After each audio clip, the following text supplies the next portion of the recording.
Good evening. I'd like to welcome you to the November regular meeting of the Olathe USD 233 Board of Education. Ms. Hibbs, would you call the roll, please? Ms. Ashley? Here. Dr. Daniels? Here. Mrs. Felter? Here. Mrs. Martin? Here. Mr. Parker? Here. Mr. Poland? Here. Mr. Shear? Here. All right, would everyone rise for the pledge, please? I pledge allegiance to the flag of the United States of America and to the republic for which it stands, one nation, under God, indivisible, with liberty and justice for all.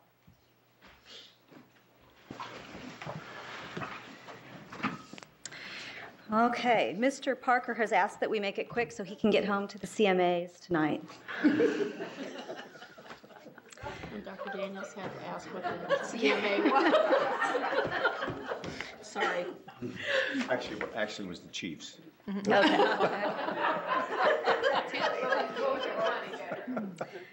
First on our agenda, we have a report on student health I think it was a services. rerun of the K-State football game. Okay. Just wait till basketball. We have Cindy Gilmore and Dr. Banikowski providing a presentation for us. Thank you. I never do.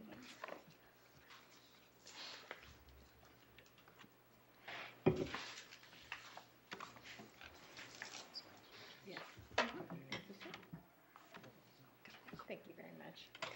Well, it's indeed a pleasure to have an opportunity to speak with you a little bit about our student health program.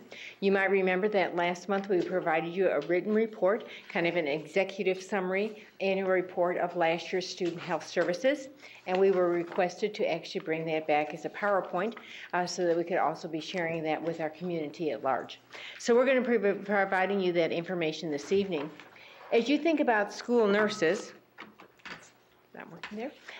You can look at the definition of the National Association of School Nurses, and you can see right there it's a specialized practice for nursing, and that is school nursing. And you can think that they work on the well-being of children, the academic success and lifelong achievement for our students. And certainly as our district nurses, and we're very privileged to have some wonderful nurses in our school district, they promote prevention strategies, they work on managing chronic health situations, they screen for barriers to learning, and they certainly help to save lives. Well, this evening, don't use this because it doesn't work. Okay. This evening we're going to be talking about several areas from the report and just highlight a few areas of our health services program. And Cindy Gilmore is going to do that for us, and she is our Director of Health Services. I can't turn the mic, if you will, over to Cindy without talking a little bit about Cindy Gilmore and the wonderful role that she plays in our school district. We were just talking before the meeting this evening. She's been a little over 20 years. She has been a school nurse in the Olathe School District and certainly has served in her leadership role for less than that amount of time, but she's certainly been a wonderful advocate for our school nursing program. In addition, Cindy also influences nationally because she is an editor of the School Nurse Journal, and so she has that as a kind of her second job that she does a part of her time, and she is able to really keep current with everything that is happening nationally. So that's a wonderful kudo for our nurses and for Cindy in our district as well. So with that, I'm going to turn it over to Cindy, who's going to cover some of those topics. Good evening. Well, on behalf of the Olathe nurses, I want to thank you for the opportunity to highlight our departmental statistics tonight as we discuss both usages and initiatives that we have. And I also want to recognize that there are a few of the Olathe school nurses that were able to join us tonight. I'd like them to raise their hand just to be acknowledged. Okay.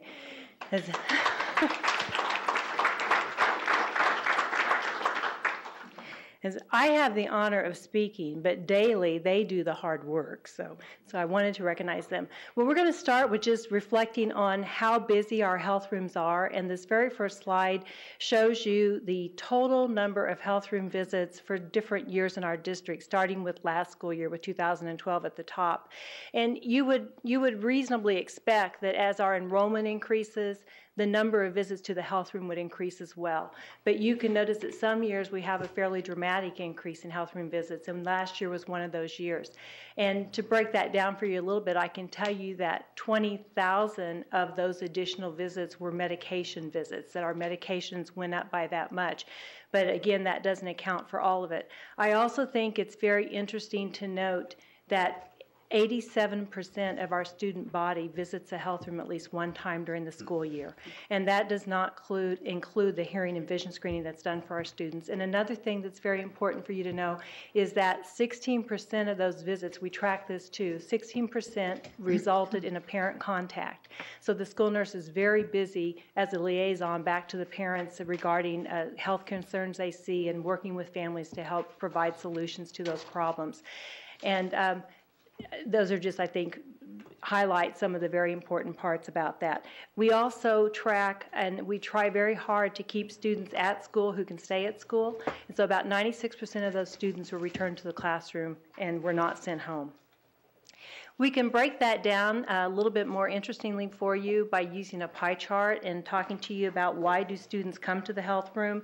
And I've already mentioned medications went up last year, the number of medications we administered. So the orange portion of that graph, the 30%, that was our number one reason for students coming to the health room, was to receive a prescribed medication. The second highest reason were sick visits, and that represented 20% of the visits, and those are things like students complaining of a headache, stomach ache, sore throat, they might have a fever, those type of visits. The next most frequent visit to the health room are general medical concerns, and those might be conditions like we may not necessarily think that they're ill with the condition, but they are fatigued, they're hungry, they need a change of clothing. Their vision feels funny, their hearing feels funny, there's this funny looking thing on their skin, what is it? They have dry skin, they have chapped lips, they have a nail that needs trimmed. All those things that distract them from learning. And that accounted for 16% of the visits. Injuries is the next highest reason, that's 10%, and those are some of the typical things you would expect: skin, knees, bump to the head, blister, those type of injuries that occur at school. And then our next most prevalent visit is the visits that are related to students with diabetes, and that accounted for 7% of our visits. Those percentages stay pretty common year to year. I look at that as well.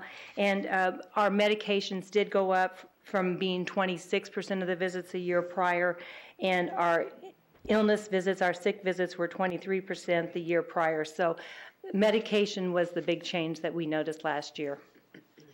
Right along with why are students visiting the health room, we have a growing student health acuity. And the change in number of prescription medication orders is displayed for you in the very first column related to different years in our district. What we are also noticing is just an increase in students with type 1 diabetes, and you will note that the number of students with these conditions, again, are increasing at a more rapid rate than you would attribute just to increase in enrollment. The number of students with a prescription for a severe allergy medication, and when we mention that, we're primarily talking about an auto-injector for epinephrine, and I brought just an example like what a trainer looks like, not what a real EpiPen looks like, but it looks very similar. And so we now have 357 students district-wide with that. And our number of students that have a medical prescription for a medication to give them in the event they had a serious seizure at school, you can see how that is increasing. Nationally, we know that 15 to 18% of children have a chronic health condition. 10% of that is asthma. About 10% of children have asthma. We know nationally that food allergies increased by 18% from 97 to 2007, that newly diagnosed diabetes has doubled in the last 10 years across this nation in children. We don't really know why this is happening. We just know it's happening. So it's reflected in our district as well. One thing interesting, we know that nationally 1 in 500 students has type 1 diabetes. In our district, it's 1 in 300. I can't tell you why that's happening either.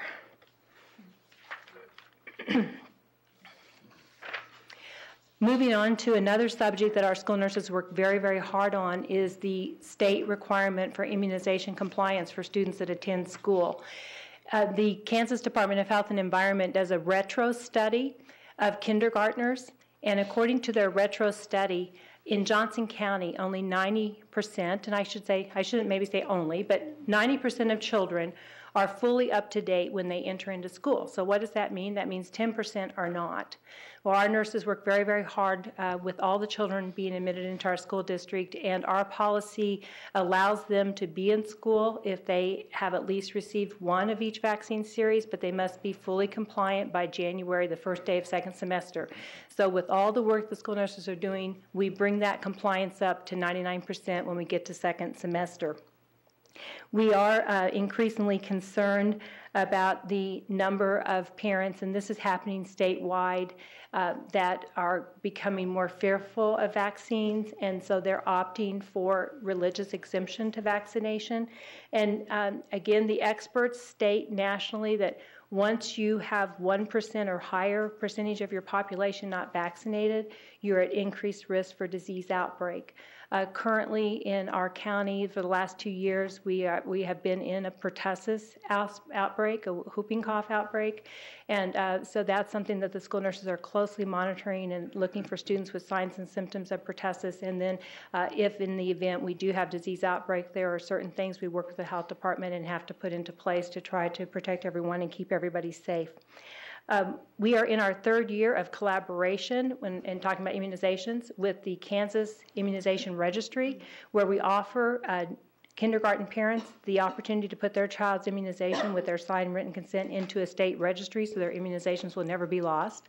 We also implemented at the secondary level this year for new to Olathe students in middle school and high school that the nurses are utilizing that immunization registry system. Another thing that occurred after the H1N1 is that the county tightened up a little bit, and they asked us to be doing surveillance of disease. And so we notify the county whenever we have 10% of any building's population that is out primarily due to illness symptoms, or a 5% increase from one day to the next. Another area of focus for us is the state-mandated hearing and vision screening. Kansas requires vision screening no less than every 2 years on every student, and they require hearing screening the very first year they're admitted to school no less than every 3 years. So the charts on this slide show you the total number of students that we screened last year for vision and hearing, the total number that were screened that were referred, because we found that they met the referral criteria where they potentially had a deficit in their hearing or vision. And then we work very hard to work with parents to make sure those referrals are completed. So we're showing you by the end of the year what our referral completion rate was. Now the nurses will continue to go back and follow up with those parents into this school year who had not completed their referral yet as of the end of last year. We do very good. We look at what state data we have, and on a state level, the schools that completed the state school nurse survey back to KDHE, the average completion rate is 40%. So we're well above the state in getting those referrals completed. Another area of increasing focus for us is dental screening and care. This is our 5th year of collaboration with the UMKC School of Dental Hygienists, where we have not only screenings at all 10 of our Title I elementary schools, but this year there will be 8 of the schools that are participating in offering to students who have not seen a dentist in the last 12 months the opportunity to be involved in having their cleanings done at school, fluoride, sealants put on. And the data on this slide represents the number of children that were participating in this program last school year at 7 of our Title I elementary schools. Again, we're very happy we have this program, and we also think we are truly targeting a population in need. By looking at state data that comes from the Kansas Department of Health and Environment, again, the Bureau of Oral Health, and a study they do on 3rd graders, the most recent study showed that the average decay rate of 3rd graders across the state was right at 10%. And you notice that the population we're targeting had a 62% decay rate in treating them. So we are also very happy to be expanding efforts in this area. The Johnson County Health Partnership, not to be confused with the Johnson County Health Department, which has 2 clinics in Johnson County, one in Overland Park, but one right here in town on Claiborne Street. became a federally funded clinic recently. They have been able to hire a pediatric dentist and a pediatric dental hygienist. We're going to be doing screenings in 10 additional schools this year, and some of those schools will be offering more expansive services. That same dentist will be working alongside the Miles to Smiles program and be able to do restorative care right there at school after the students have had their hygiene care. And 4 of those 10 schools participating this year are middle schools where we think there might be a need as well. So we're very, very proud about that expansion.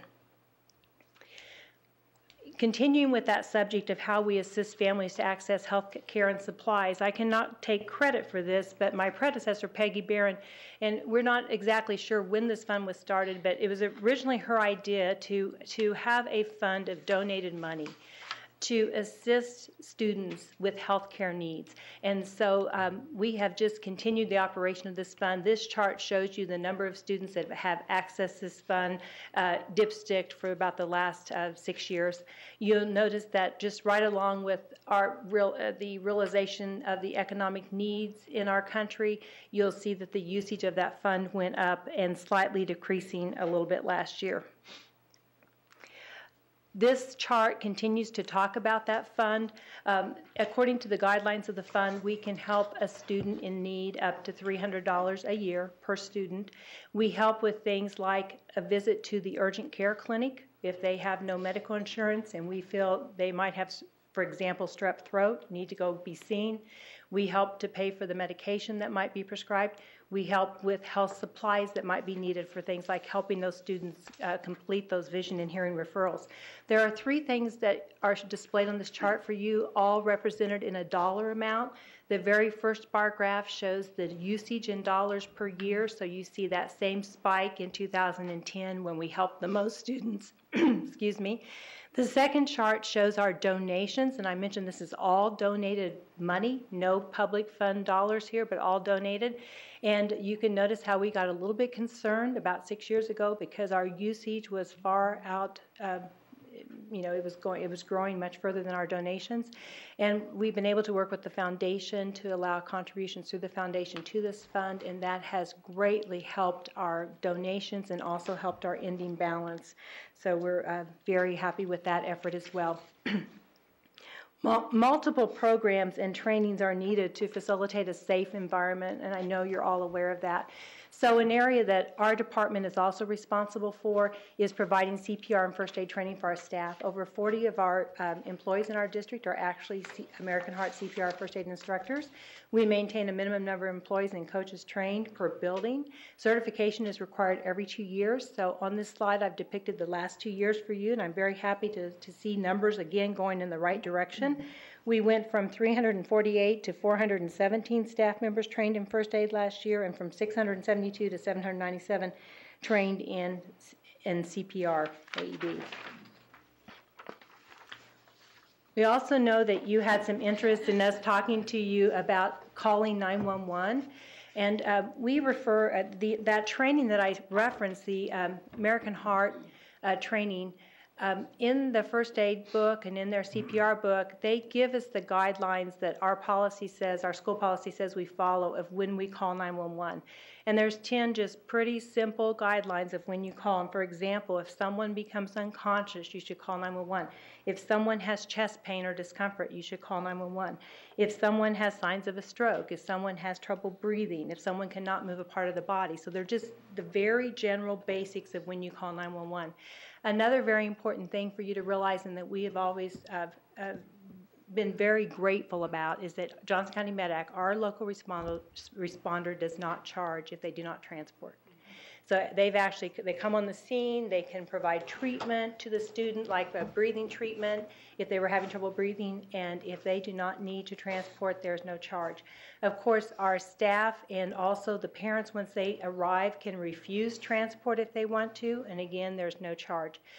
Our district does carry a supplemental insurance that assists families when accidents occur at school, that medical costs are incurred, and same token, that supplemental insurance can help families assist with that cost of transport if that were to occur. And we're also happy to use our Student Health Emergency Fund if we need to help families with costs that may incur by that. by calling 911. Just as a little data for you of the number of 911 calls we have had related to medical emergencies. In 2011, 2012, we had a total of 70 calls logged. This year, I actually created an Excel database so I can give you a little bit more data about it. And I told Dr. B this morning we need to update the slide because since we prepared this 2 weeks ago, of course, we've had more calls. And then since we updated it this morning, we've had another call. Okay. So we have had 30 total calls this school year, 25 of them being students, 4 for faculty, 1 for a visitor of our building. 4 of the 30 were not transported now. And the reasons for the calls, that would be bump up the health condition reason to 23, injury were 6, and other was 1. So with that somewhat rapid but thorough overview, I just want to summarize by saying that a broad range of services and a broad base of knowledge is required to care for the health needs of our student population. I think many of the public would be surprised at what type of health equipment we now have in school settings. That we have stomach tubes, that we have students with trachs and trach suctioning equipment, that we have the glucometers for diabetes checking and the kids that are wearing their insulin pumps, that we have, like I mentioned to you, the EpiPens and the inhalers and the nebulizer machines. A lot of people would have no idea of the extent of the health needs of our population. But what we do hope, and the goal of our department, is that student health services supporting and caring for the health needs of all of our students allows for teachers to focus on teaching, and it allows for parents to feel confident that his or her child is safe at school, and that it allows our students to be healthy, safe, and successful at school so they can focus on their learning. And with that, we would be happy to take any questions. That's a great report, very detailed. Is there a document, is it an IEP, for example, that is completed to travel with the student that has a chronic condition like diabetes or asthma? Or It's a very good question. In the school setting, nursing at large, and in an acute care setting, we call it a nursing care plan. But in the school setting, modeled after IEP, it's called an IHP, an individualized health care plan. So we do have departmental guidelines that help guide the nurses on which students need an individualized health care plan. And so that plan there's portions of that plan that might go with the students. So like the students are going on a field trip today, and I need to send the emergency medication with that child. Well, then the plan of care in regards to utilizing, what would be the signs and symptoms this child needs it, what is their emergency medication, how do you administer it, what do you do next, reminding them to call 911, parent contact information, all of that goes with the student on the field trip. Great. To the supervising teacher that's been delegated to. Yes. Wonderful. And is that our district kind of imposed guidelines, or is it? That's a national standard that we follow. But we have created, and sometimes we'll receive a very nice action plan of care from the physician. And we just utilize it. We don't necessarily take the time to transpose it all into our form that looks very similar. So there's a lot of those forms out there that have become fairly standard in their content. Thanks. Mm-hmm.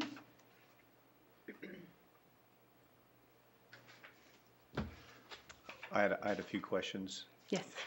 Page 3 of the PowerPoint. I noticed that the medication orders in 2004 0, but then 1,300 in 2011. So we didn't provide medication back in 2004. Oh, no, I did not track. Okay. The asterisk meant there, I did not track the data back at that Wasn't point there in at some time. point in time some legislative action taken that allowed us to medicate students?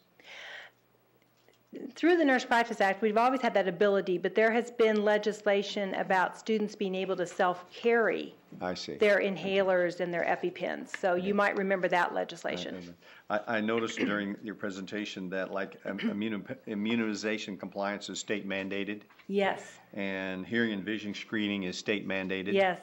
And Dental screening is also state mandated. okay, you didn't. And Okay. I wanted to say that I'm working on an initiative with Johnson County Health Department that by 2017, we will have dental screening in all of our elementary schools. So we're working on that countywide. We're recruiting additional volunteers between dentists and dental hygienists to help us do that. And I think also you mentioned on the CPR, is that federal mandated that we have CPR? That is not federal mandated. I think it's just a high expectation Of the that we public would have that we people would- trained. Yes. I mention all of that because I don't know what we have a registered nurse in each school. We do have with the exception of our 2 early childhood buildings, Heartland Learning Center and Harmony, one nurse covers both those buildings. All right. And so I mention all that to know, and I appreciate the report, and you mentioned it during your report, that this is one of those things that's kind of like, oh, it's there, and we don't really, as a public and as a community, we really don't see and understand what our school nurses bring to our schools each and every day, and all of the things that they have to do that are state mandated, that are required. And if they're not in the school, who's going to do that? And sometimes when we look at our general revenue budget, and some people could have a tendency to look at that and say, well, why do we need school nurses? Why can't we cut them out of the budget? I'm not advocating that. What I'm advocating is that this is an important function that we bring to our schools and our community, and we need to advocate for our nurses. And as we do our legislative position, that I think it would be important for us to have a position in there that says, and in these times when we're looking at reduced budgets and things, this might be one of those things that we'd have a tendency to say we don't really need this, or it's not that important. But we need to say that it is important and that we need our school nurses, and they're critical for the functioning of our schools. And I think that would be something that we'd want to put on our legislative position, so our state legislatures understand that as well, that this is not fluff. This is not just a nice thing to have. This is important to have in our schools. So I say all of that to the fact that we recognize that as a board, as a district, and as administration, and as a community. And just to add a little bit to that, and maybe Dr. Berry can clarify, but I believe that our budget dollars that are spent on nurses do not count. When we talk about this magic 65% number that everyone seems to be focusing on now, I don't believe our nursing dollars count toward that. Okay. Yeah. And Or that's sometimes- dollars to the classroom. Right. And I would imagine that some folks would say, well, why do we need registered nurses? Why can't we do LPNs or CNAs? Would that, I'm not advocating that, but I'm just thinking, as we hear these efficiency studies come out, and somebody's going to come out with a suggestion, well, you could cut that in half if you use an LPN or a CNA. Why do we need RNs? Certainly, you should not be asking RN with I'm sorry, master's I degree. can't. Certainly, I think that one of the conversations has been in the past if we should look at LPNs, should we look at CNA, should we look at a different model of delivery? And certainly Cindy and some of the nurses have taken a look at some of that data. We certainly could study that again, and we could look at what the national recommends, what the state recommends, what our benchmarking districts are doing, what our surrounding districts are doing.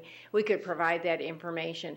It is certainly very much a challenge, I think, for school districts as we look at the great expanse of areas that our school nurses do handle within our I'm school certainly not districts. advocating that. I don't want anybody to feel that I am. But certainly it is a conversation. I'm very supportive of having RNs in our schools.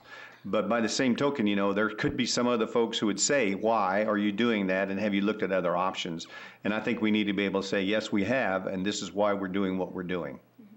And we can justify that and make a case, a strong case for why registered nurses are there rather than LPNs.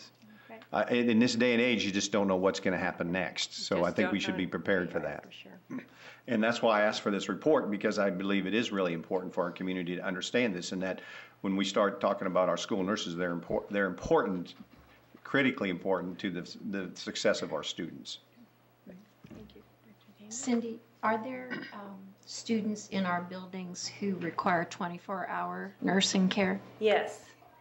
We have 3 students that we do have an agency nurse with, and those are the students that have tracheostomies and require continual monitoring of their breathing condition and require frequent suctioning. Some of them require oxygen to be delivered to them. And so again, one thing I haven't mentioned yet is we do work closely with special services to gain reimbursement where we can. And an agency nurse is one thing that we can gain some reimbursement for.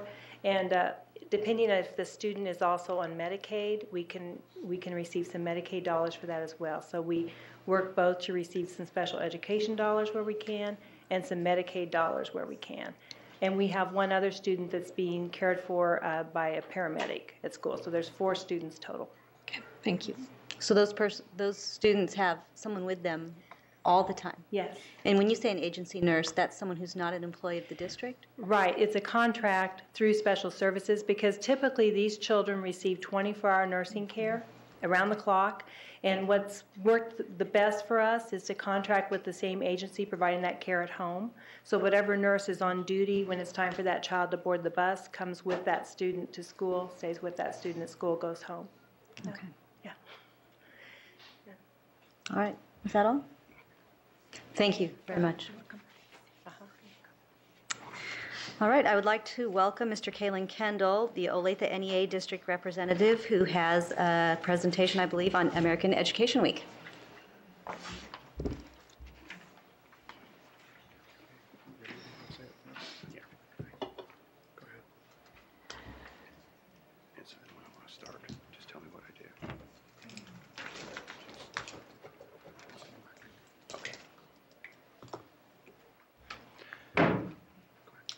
Good evening. With it being November, that brings us to the month of American Education Week. American Education Week is always the week just before Thanksgiving. And American Education Week is a celebration of education that was first proposed in 1921 by NEA and the American Legion. They collaboratively developed this. And not only is it really a celebration of education, it originally was intended to promote education. And I certainly think that today we have just as much of a need to promote public education as there was in 1921. Well, tonight what I have for you is a short video clip that was put together. And while we're celebrating American Education Week district-wide, this particular clip does focus on one school in the district, and that's what happens when you get a volunteer in a building to make a video. That volunteer is going to focus on the school where he works, but it's very good, and I hope you enjoy it.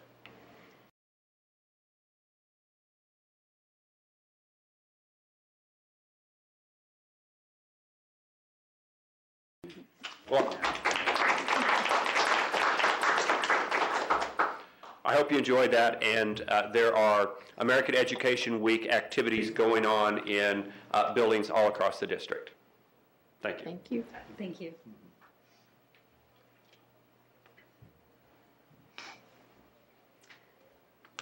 Item 2.03 on our agenda is Common Core Standards Math Presentation. And I believe we have 4 presenters, and I suppose I'll let you introduce yourselves.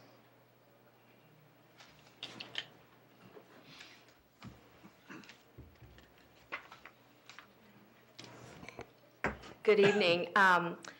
Tonight we want to bring forward, we will be bringing forward later in the agenda, the Common Core Standards revised curriculum documents for your approval. And we thought that it would be a good idea for us just to give you some background information about some of the changes that impacted those revisions related to Common Core Standards. We're also going to take you into some classrooms to have you look at the spectrum of math from primary to high school coursework and look at a little bit of the learning.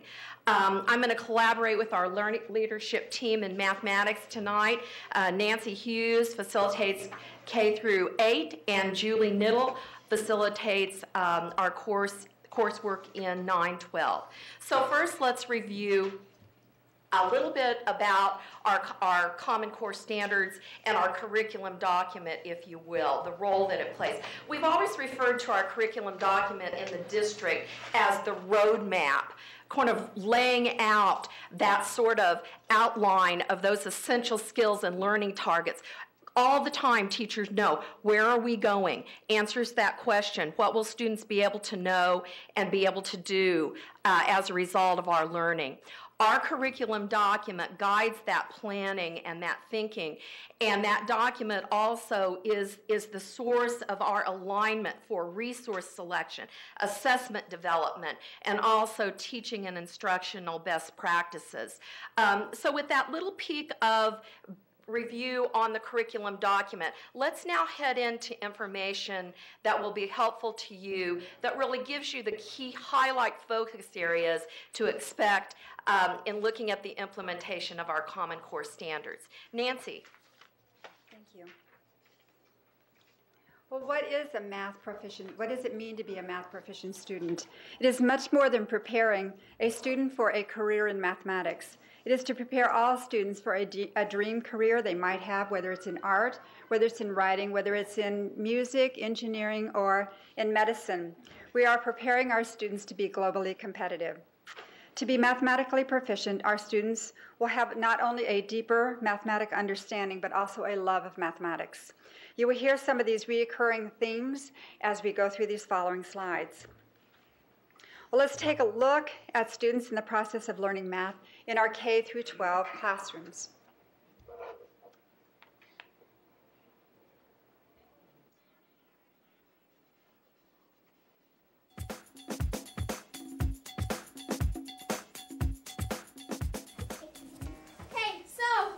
Let's count how many friends we have up here. Ready? 1, 2, 3, 4, 5, 6, 7 friends. We have 7 friends.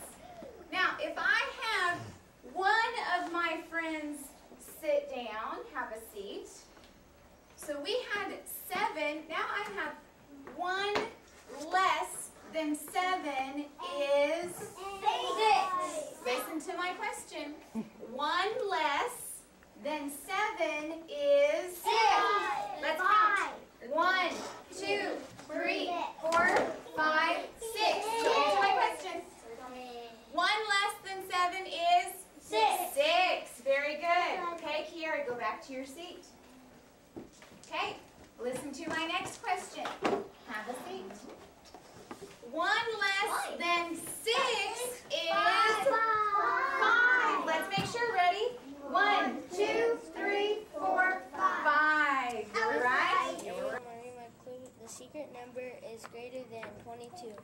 So that means we cover up 20 and 21. Yeah. Why do you do that?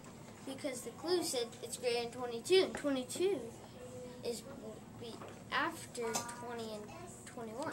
You're right. So you need to find numbers that are Less than. less than, exactly. Excellent. Okay, go ahead. The secret number has a 5 in the ones place. Okay, so what are we going to cover up? All of the ones that Except are like 35 2, and 3, 25. 4. Why is that, Jessie? Because what don't those other numbers have? They don't have Where? in the one place. In the ones. And which one is the ones place?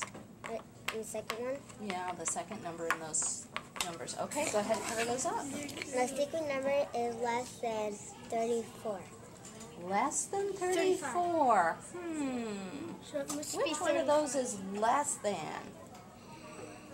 25. 25. She says 25, you say 35. Let's think about that. Less than 34.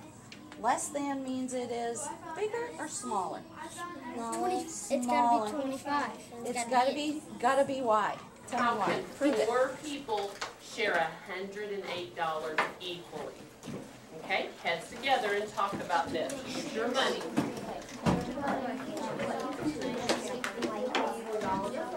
1, 2, 3, eyes on me. 1, 2, eyes on you. Stand up if you're willing to have courage and share your answer.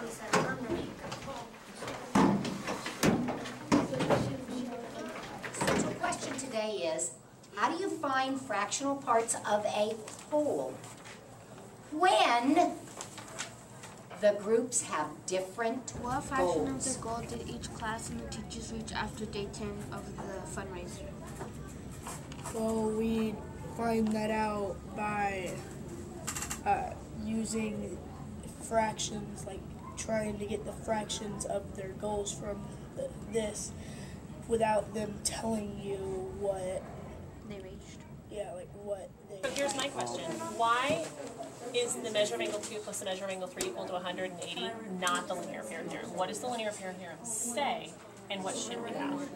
The linear pair theorem basically says that since these are a linear pair, they're supplementary, not that they equal 180.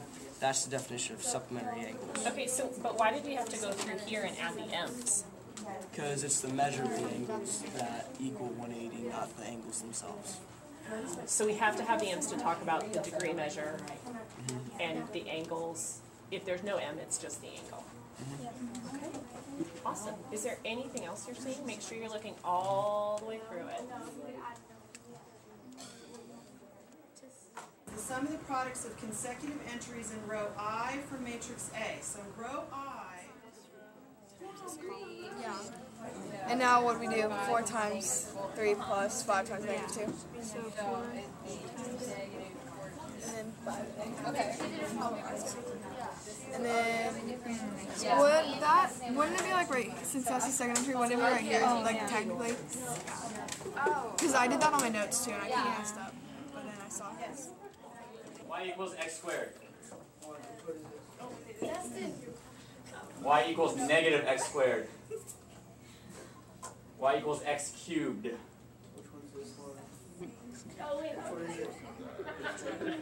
Egyptian one. Y equals x minus 2. Y equals negative x.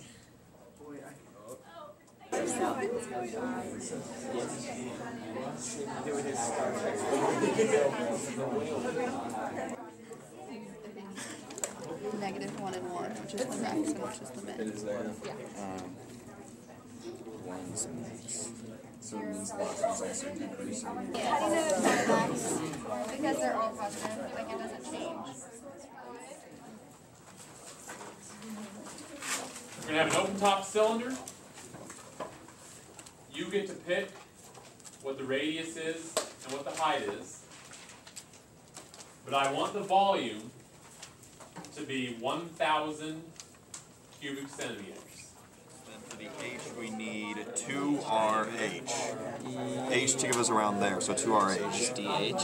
DH, which is 2R, because one in terms of R, the other's in second thing. Surface area. Yeah, so we want this to be little, and then that to be equal to 1,000.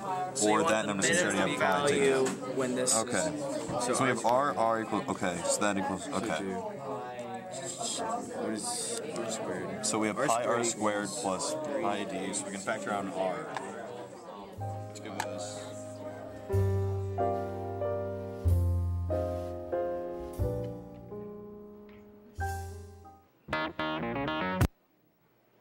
Okay, and that was a quick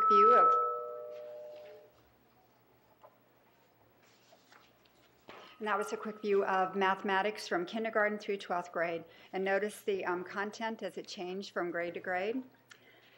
This slide shows our framework of mathematics. Content and processes together create a student that has a clear understanding of mathematics. We will now focus on both this content and the processes. This graphic visually shows the content shifts from Common Core. Most notably is the emphasis on number sense shown in red. Number sense is a foundation for basic skills and for computational fluency. Common Core content shifts affects all grade levels. Highlighted here are some of the major changes, with many of the changes occurring in 6th through 8th grade. These content shifts are either new to that grade level or they are taught in more depth. Examples of our curriculum document are shown here. Teachers have been analyzing and studying these shifts for over 2 years. And knowing that at the end of all of this, we will have a changing content that will be completely aligned with Common Core.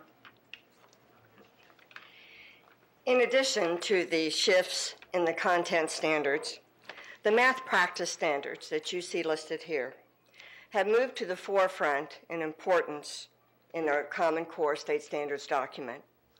These 8 math practice standards are the same for each grade level, kindergarten through high school. Before Common Core, Our teachers already expected these student demonstrations of learning. However, for the first time, these math practice standards will be an integral part of our K-12 math curriculum documents. Captured in the video were snippets of these standards interwoven with the math content. For example, you saw demonstrations of, if you look at number 1, making sense of problems and persevering. You saw demonstrations of reasoning abstractly and quantitatively. You saw demonstrations of constructing viable arguments, attending to precision, using appropriate tools.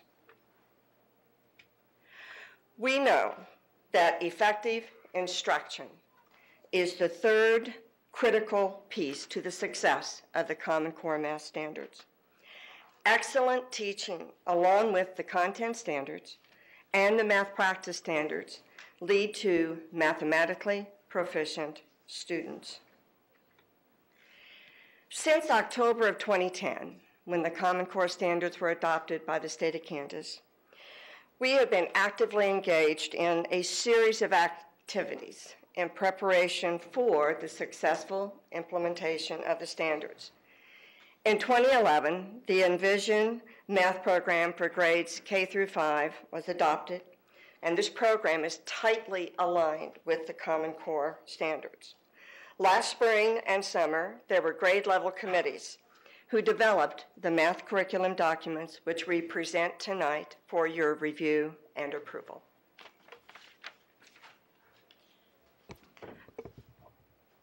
Luann, before we continue, can I ask how much longer you have? The only reason is I just realized that I have 2 more slides. Okay. We want to draw your attention very quickly to the fact that Julie had mentioned that last year we brought on board K-5. We wanted to direct your attention to the fact that the next focus area that you're going to see from us will be bringing forward the alignment of 6-8, perhaps some course configuration changes that we'll outline for you, leading to new resource selection. So that's the next step in our process of implementation with math, focusing on 6-8. And finally, we have a great excitement about the Common Core Standards. We do feel that it advances math for our students. It's grounded in evidence, leading to good selection of preparing our students to be ready for college and career, which has been what we've been working on for a long time. But we do feel there are some significant improvements in the Common Core Standards. We feel there's a clearer and greater alignment of focus of those learning progressions from kindergarten throughout the grades that we think will make an impact on student success. So we're pleased to present those documents to you tonight.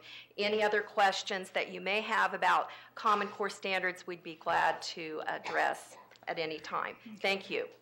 I know I have at least a couple of questions, but Sure. we do need to watch the clock. So Yes, you would do. you mind if we take a 10-minute comfort break? Absolutely. And then come back when we're done? Absolutely. All That'd right, be great. thank you. We will meet back here at 7 o'clock.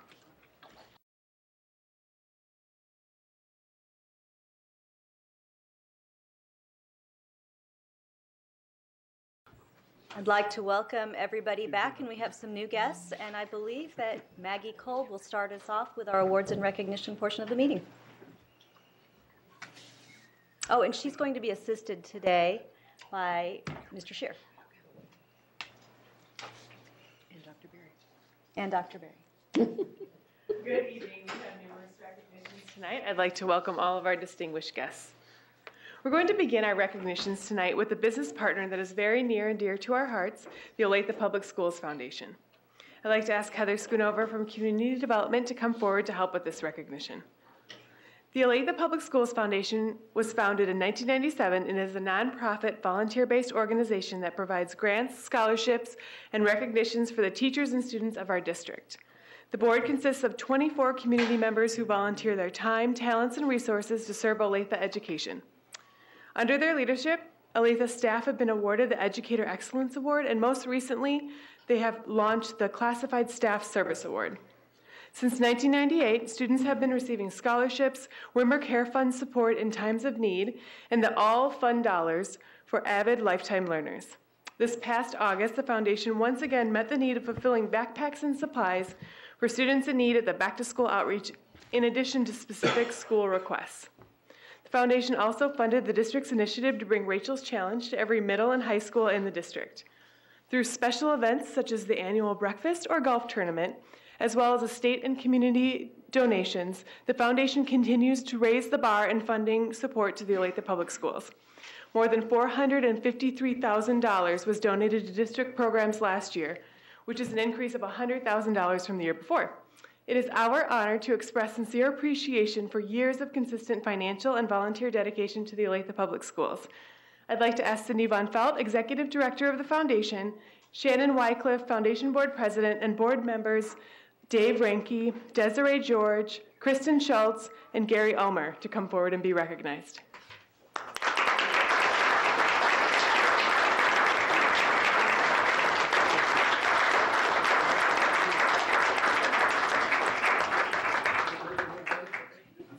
I believe Shannon Wycliffe is going to say just a few words. Just a couple. Thank you so much. We're honored for this recognition today, and we also wanted to take this opportunity to present you with this check for $453,000, which really represents the support that we were able to provide for the district for the 2011 and 2012 school year. So thank you. Thank you again.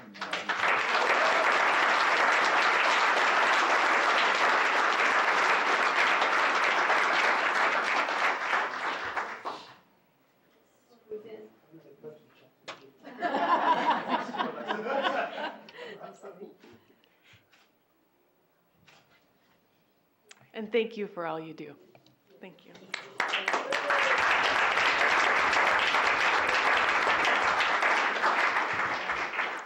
Our next business partner recognition is of the Kansas City Symphony. On September 17th, the Kansas City Symphony presented a wonderful concert at Olathe South High School as part of their Support School Music program. Many students, parents, and patrons were able to see this amazing organization in action and enjoy a wonderful evening of music. The very best part is that all ticket proceeds benefited the Olathe Public Schools Performing Arts Department. The purpose of the Kansas City Symphony's Support School Music program is threefold. First, it is to bring the symphony into area school districts to expose the orchestra to those who otherwise may not be able to experience it. Second, to provide schools with opportunities to raise funds specifically for the district's Performing Arts Department through concert ticket sales. And third, to bring community focus to the value and importance of school music programs. In addition, the Kansas City Symphony continues to partner with our district by providing the opportunity for 4 high school students to work with composer Adam Schoenberg in the 2012-13 school year as part of the Young Composers Institute. Mr. Schoenberg will do monthly Skype sessions with the students, helping them create their own small chamber works. In the spring, this is so cool, the students will have the opportunity to hear their compositions performed in Hellsberg Hall by members of the Kansas City Symphony. I'd like to ask Frank Byrne, Executive Director of the Kansas City Symphony, and Martha Gable, District Fine Arts Coordinator, to come forward to be recognized.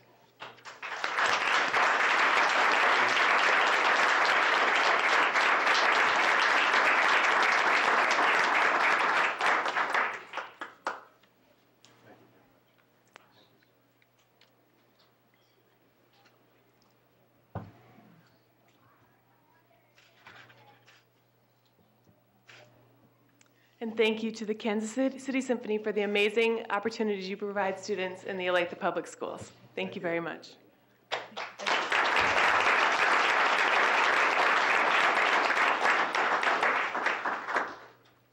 Our next honorees are members of the Business and Finance Division for their recent accomplishments. I'd like to ask John Hutchison, Chief Financial and Operations Officer, to come forward to help with these recognitions. To begin with, the district was awarded the Certificate of Excellence in Financial Reporting from both the American School Business Officials International and the Government Finance Officers Association. These awards are in recognition of the district's comprehensive annual financial report, also known as CAFR, achieving the highest standards in governmental accounting and financial reporting. I'd like to ask Cassie Osborne, District Controller, to come forward to be recognized. And the district's Assistant Controller, Jenny Hale, was also a vital part of the CAFR process, but she couldn't be here tonight.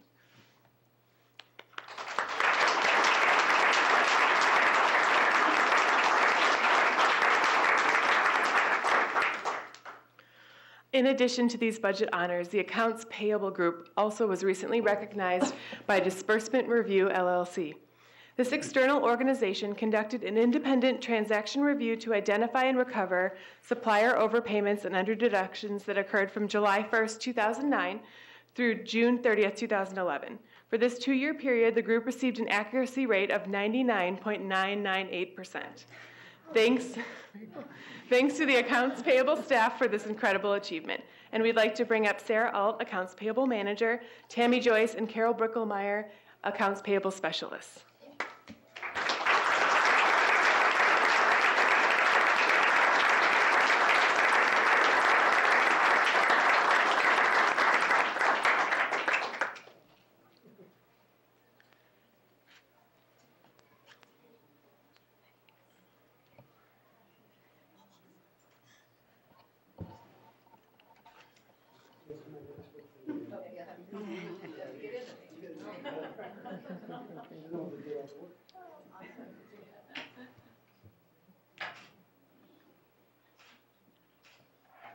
Congratulations to the entire Business and Finance Division.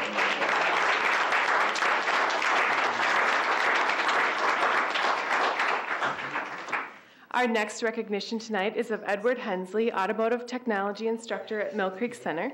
Ed, if you could come forward, along with Kathy Musgrave, Mill Creek Building Administrator. Ed was named the National Automotive Technician Education Foundation Instructor of the Year, based on tests that he took in the past year. He will be honored at an awards banquet this month in San Antonio. There will be 46 other technicians from around the United States being honored, but Ed was selected as the only Instructor of the Year from an educational setting. He is in his 5th year teaching at Mill Creek Center. Congratulations, Ed, and thank you for your dedication to students.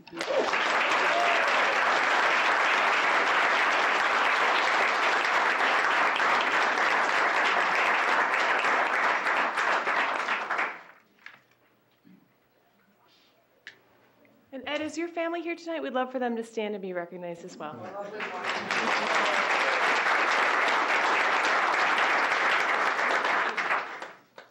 Our next recognition is of Indian Trail Middle School, and you can see them all in their really nice red shirts in the back of the room. Indian Trail was recently recognized by the Kansas State Department of Education as a Title I reward school. Reward schools are identified as the top 10% of Title I schools and are selected based upon high academic performance or high academic progress. In the state, 66 schools were named reward schools. Principal Becky Verbis notes that this award was only possible because of the hard work and dedication to excellence from every staff member and student. I'd like to ask Becky to come forward, along with Aaron Dugan, Assistant Superintendent, who oversees our middle school programs, and the following representative IT staff members. Assistant Principals Shane Caberline and Margot Twaddle, staff members Andrea Polakovich, did I do it right? Okay. Georgia Ross, Ellen Campbell, Leah Yates, Kim Miller, Audra McClelland, Adriana Broswell, Aaron Buffum, Jan Smith, Jose and Juvatina Garcia, and Judy Huntoon.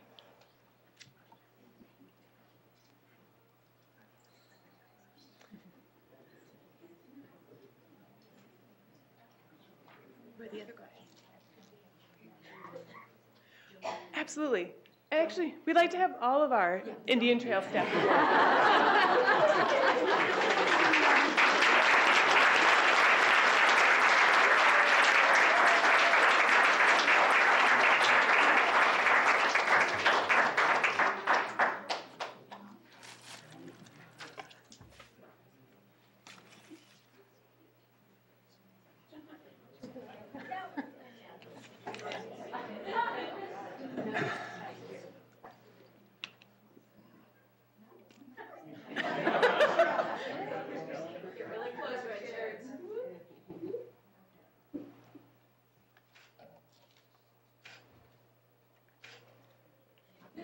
Congratulations to you all.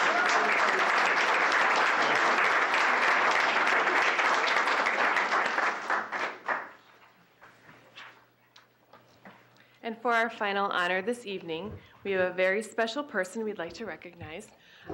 Our superintendent, Dr. Marlon Berry, was recently named the 2013 Kansas Superintendent of the Year.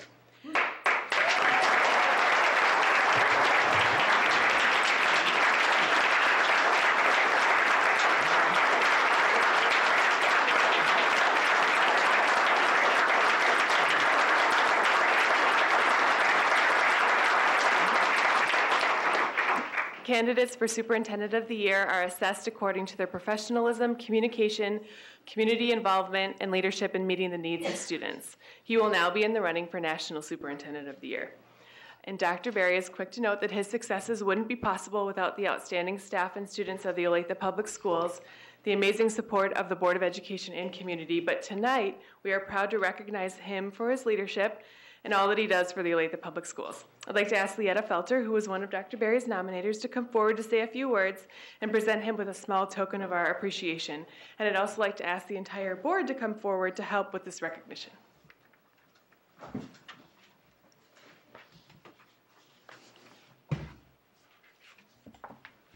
Come on down, guys.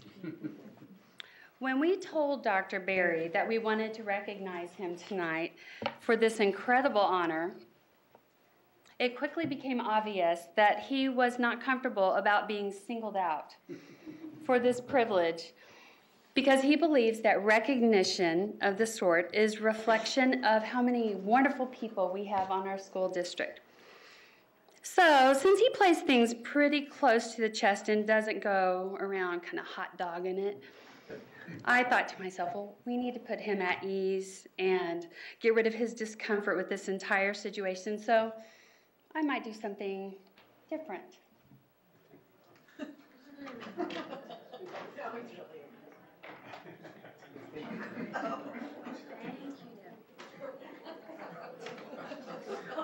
But not too different.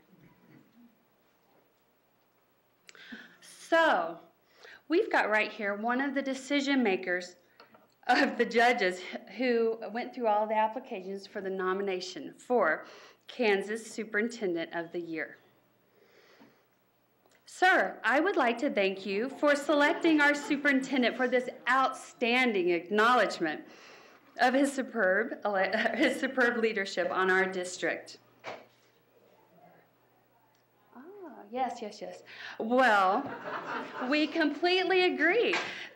We agree with you that he deserved this coveted honor. In fact, we think that he should be designated as Superintendent of the Year for the entire country. Could you by chance help us with that? Well, like right here and now? You want me to review our nomination form? Right here now. Okay. Well, actually, let's see. I think somewhere in this nomination, I think I actually have this. I do. Okay, well, awkward. Okay, we began the nomination with, you can stop your search for the Kansas Superintendent of the Year now, because we have the person that you are looking for at the helm of our amazing Olathe Public Schools. Dr. Marlon Berry, Superintendent of Olathe School District USD 223 in Kansas, is a local treasure whose leadership style naturally incorporates humor, dedication, a resilient attitude, a positive outlook, and leadership competence. Well, that's so good to know. The opening paragraph reached out and grabbed your attention. Marlon Berry has earned the respect and the confidence of teachers, staff, administration, students, parents, and the local community with his unique management style. Hey, have you taken note in our application that under the skilled hand of Dr. Berry, our district was one of the fastest growing school districts in the state of Kansas, and our community has been listed among America's top 25 places to live and go to school. Yeah, what do you think? Well, yes, I know that in nominating Dr. Berry for Superintendent of the Year, we had to do more than just brag about him and our amazing district. We were required to highlight 4 key areas that exemplify his qualifications. These were leadership for learning, communication, professionalism, and community involvement. What'd you say? Well, I do agree that that's one of the biggest strengths of Dr. Berry, that he demonstrates for leadership for learning. It's the fact that he never loses sight of our reason for existence, and he constantly reinforces student learning as our #1 priority. Our core values of data-driven, continuous improvement, and lifelong learning are embodied by our superintendent. He is always asking, what could be better? Do we need to look at doing this a different way? And it's this cycle of continuous improvement that has allowed our Olathe schools to thrive, even in these extremely difficult financial times. Well, yeah, I agree. This economy totally sucks. But back to Dr. Berry. Communication is a high priority for Dr. Berry, who realizes how critical communication and transparency are to our stakeholders. Dr. Berry utilizes a variety of tools to ensure a constant stream of key information and general communication for staff, students, the board members, community. Hey, have you ever heard him speak? He's amazing and pretty hilarious, too. Well, what'd you say? No. I don't believe he knows how to play the guitar, but maybe he would learn if it would help him win Superintendent of the Year on the national level.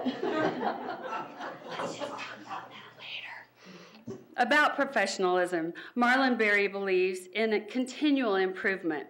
Without continuous lifelong learning, a focus on continual improvement is not possible. Dr. Berry is well-read and is continually researching new and innovative ideas for leaders. He eagerly shares and invests these in his staff and his leadership team. Well, yeah, I agree totally that he's very involved in the community. He sees that the community involvement is very critical to our success as a district, and in fact, it's one of our strategic directions. Dr. Berry models and encourages involvement in the community. He also encourages and actively welcomes the community to be a part of the educational process in the district. This involvement centers around our 3 major communities served by our district, as well as the county and the state, and hopefully on the national level now. Well, thank you for being such an advocate for Dr. Berry. We think that you chose the right person to designate as Kansas Superintendent of the Year. Hey, do you have any influence on that? Well, no, I do not have any $100 bills on me. And absolutely not. I will not be making a trip to the ATM. Well, just between you and me, I think we need to make sure that this award doesn't go to his head. Olathe District Schools it's the 2nd largest district in Kansas, and Dr. Berry leads over 28,000 students, over 4,200 teachers and staff. Under his leadership, our academics are excellent, and many great things are happening here in the district. We sure need to be careful about not overdoing the congratulations. We don't want someone stealing him away from us.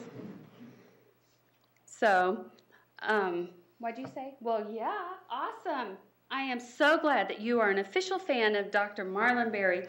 Why don't you join me, and why don't you join me in congratulating the pretty amazing, but not amazing enough to steal away from our district, our very own Dr. Marlon Berry, Kansas Superintendent of the Year.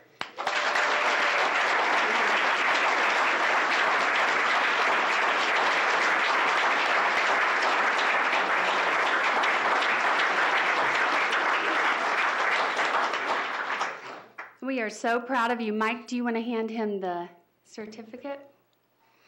While Mike's doing that, we want to say again, congratulations. We're so very proud of you, along with the honor of being named as a special designation. The selection committee awarded Dr. Berry $1,000 to be given in the form of a scholarship to the student of his choice. Well, you know we have a lot of students, don't we? So we board members feel that it's appropriate to work together to make funds available so that a $1,000 scholarship can be awarded to a student at each of our 4 high schools. To make this happen, we propose a challenge.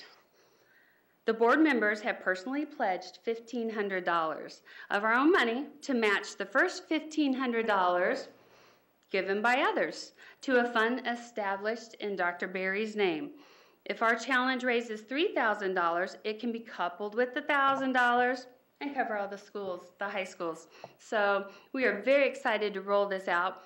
We challenge and encourage you to make the donation tonight to help us celebrate this amazing honor for Dr. Berry and our Olathe School District.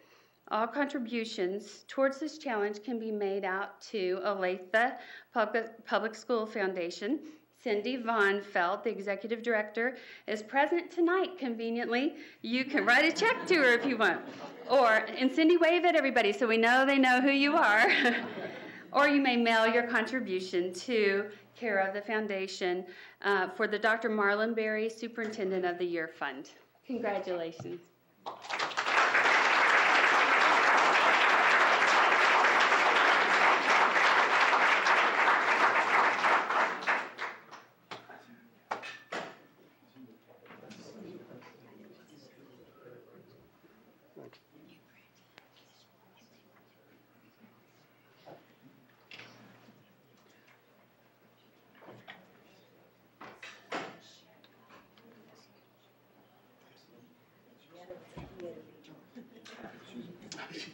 I think she was a theater major.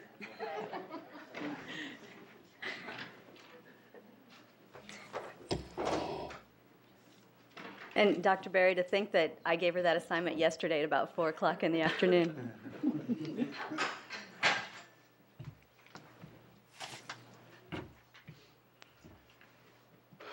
On behalf of all the board, Dr. Berry, we really feel you are truly deserving of this honor, and we offer you congratulations. Okay, we will take a few minutes for public comments. At each regular meeting, the Board of Education reserves limited time for individuals wishing to address the board. We request that individual speakers limit their comments to 5 minutes. The clerk will monitor the time and notify the speaker when the 5-minute time limit has expired. Please direct your comments to the entire board. If a response is appropriate, the president will respond or refer to another individual. In an effort to respect their privacy, we ask that speakers refrain from discussing personal complaints involving individual staff members or students. Those speaking are advised that public comments are videotape recorded for broadcast on the district's Educational Access Channel and audio tape recorded as a matter of public record. Individuals addressing the board should come to the podium at the front of the room and state your name and address. We have 2 individuals who've signed up in advance tonight. The first card is for Jennifer Ford. Is Jennifer with us tonight? Okay. Well, then you must be Jody Wright. Okay, our next speaker will be Jody Wright.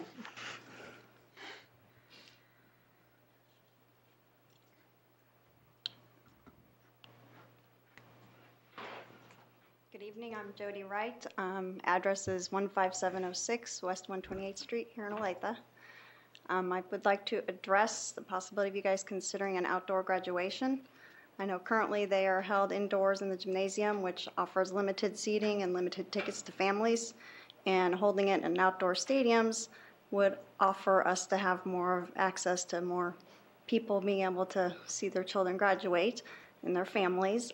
There's a lot of blended families here in Olathe. I myself have 6 children in the Olathe School District, with our first graduating this year. Our youngest is in 4th grade.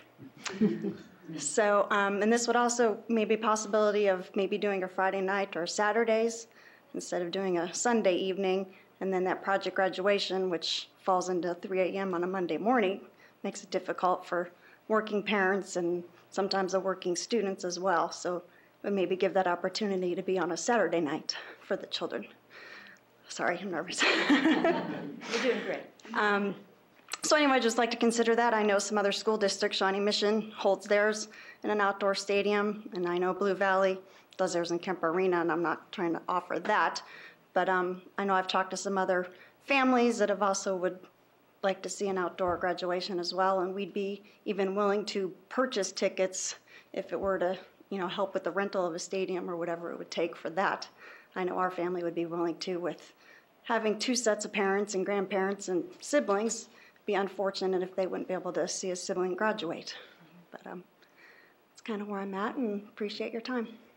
Thank you very much. Thank you. We have additional time if there's anyone else who would care to make public comment. Okay. Well, seeing none, then I would invite Ms. Hermreich back to the podium. I cut the discussion on Common Core a little bit short, and I'm sure board members have some questions.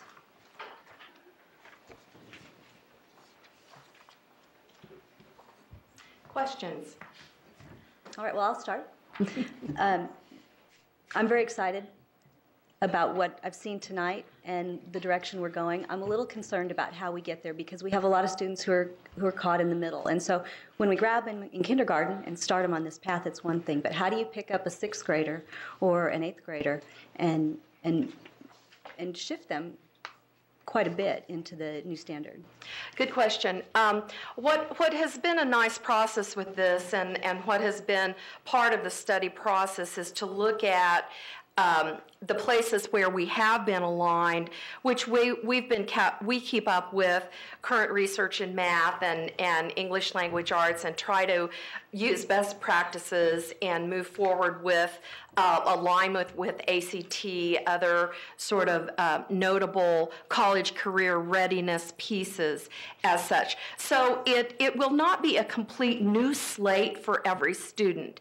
To zero in on your question, what it's going to take is a balance with sort of zeroing in on how we connect the current information that students know with our previous curriculum to build on the new information and sort of nicely fit that together.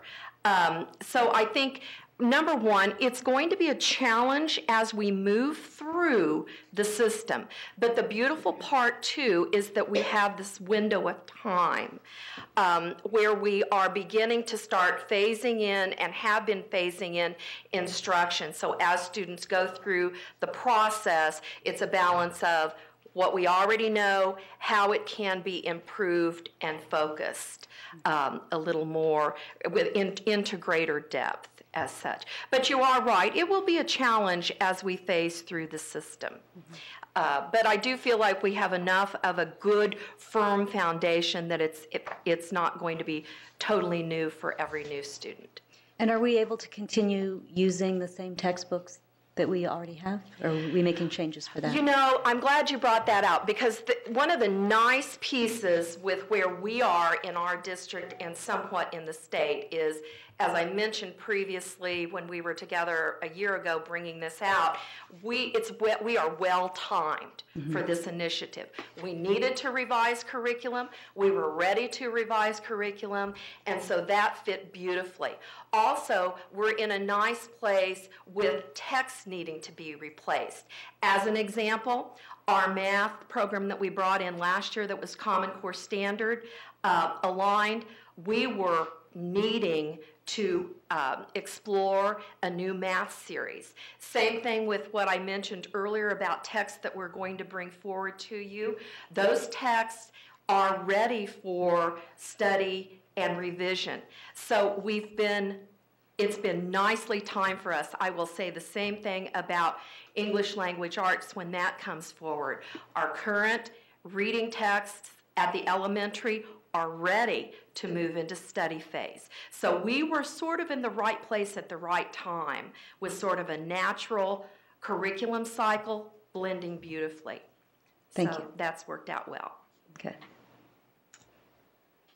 Luann, can you speak a little bit about, as we progress with this, when will we start looking like at assessments and evaluations and determining that this is going in the right direction? And how does that feed into where we've been at in the past and what does it look like in the future? Well, Mary Matthew and our Director of Assessment is working very closely with everyone. That's one of the pieces that will probably be next as we phase into this, is begin to start looking more closely at the assessment. The tentative plan, as it stands right now, is that spring of 14, we will be sort of test driving and perhaps piloting some items. So we have the rest of this year, all of next year to move our staff forward with that. Then the 14-15 school year is supposed to be the first year, so it will be spring 15, where we will be actually collecting data and results from students at that time. So you are right, we have been rolling out with staff what we currently know and sort of sample items that have been available to us, and so we've been involving staff in that, and then we will need to get a little more sort of aggressive in our timing as it gets closer to time. So assessment is on the way. And we don't determine what the assessments look like. It's the state level, right? Well, we have a variety of options. We always determine those assessments that are unique to our district, and we will continue to make all kinds of decisions related to assessments that we use in the district and how those are aligned, and we have for some time. But what we will do is there will be a state decision made about, you know, what will be used as the state replacement to the current assessment. Well, and the reason I brought that up, having a fourth grader and a sixth grader, number one, pre-algebra is testing me. I'm trying to figure it out just like you saw in the video there. But that is kind of a concern because, again, if we have to wait a few years before we get an evaluation that this is going in the right direction, you know, it's just concerning from a parent to say, okay, well, that's great that they've gone through this and we get to that point and maybe it's not exactly what we're looking for. We have to shift again. You've got the children right there in the middle there, and there's a lot of children right in the middle. I'm glad you brought that up because that's something we want to be very clear about, in that all of our assessments, the assessments we give in the classroom, the assessments we give in the district, the assessment we use to monitor student progress will be aligned to anything that is going to come down the road. And we work very intently to make that happen. And it's a very, you know, strategic process in looking at all that. Great. And that's just something we want to be able to keep communicating out to the community and to the parents. Yes. And let them know that this is a roadmap and that you are looking at it further down into the future. So that's great. Yes. I also think it's important that as we reiterate that roadmap, that this is a national movement. The Common Core standards have been in development for some 7 or 8 years, and this is a national movement within the Common Core standards. So all of our students are ready to go to any university and be college ready. And Kansas is what, one of 45 states that have adopted the standards? 46, yes. 46. And I want to congratulate, when I saw these about a year ago, and I said to myself, whoa, this is huge. Probably the biggest thing that we've seen in changing in math curriculum and as well as language arts curriculum in a number of years, and here we are right in the middle of this. And we have, it's always exciting to see these kinds of changes, and we are the genesis of this. We're here seeing it happening and making it happen. And when I looked at this, I said, how in the world are we ever going to get this all done?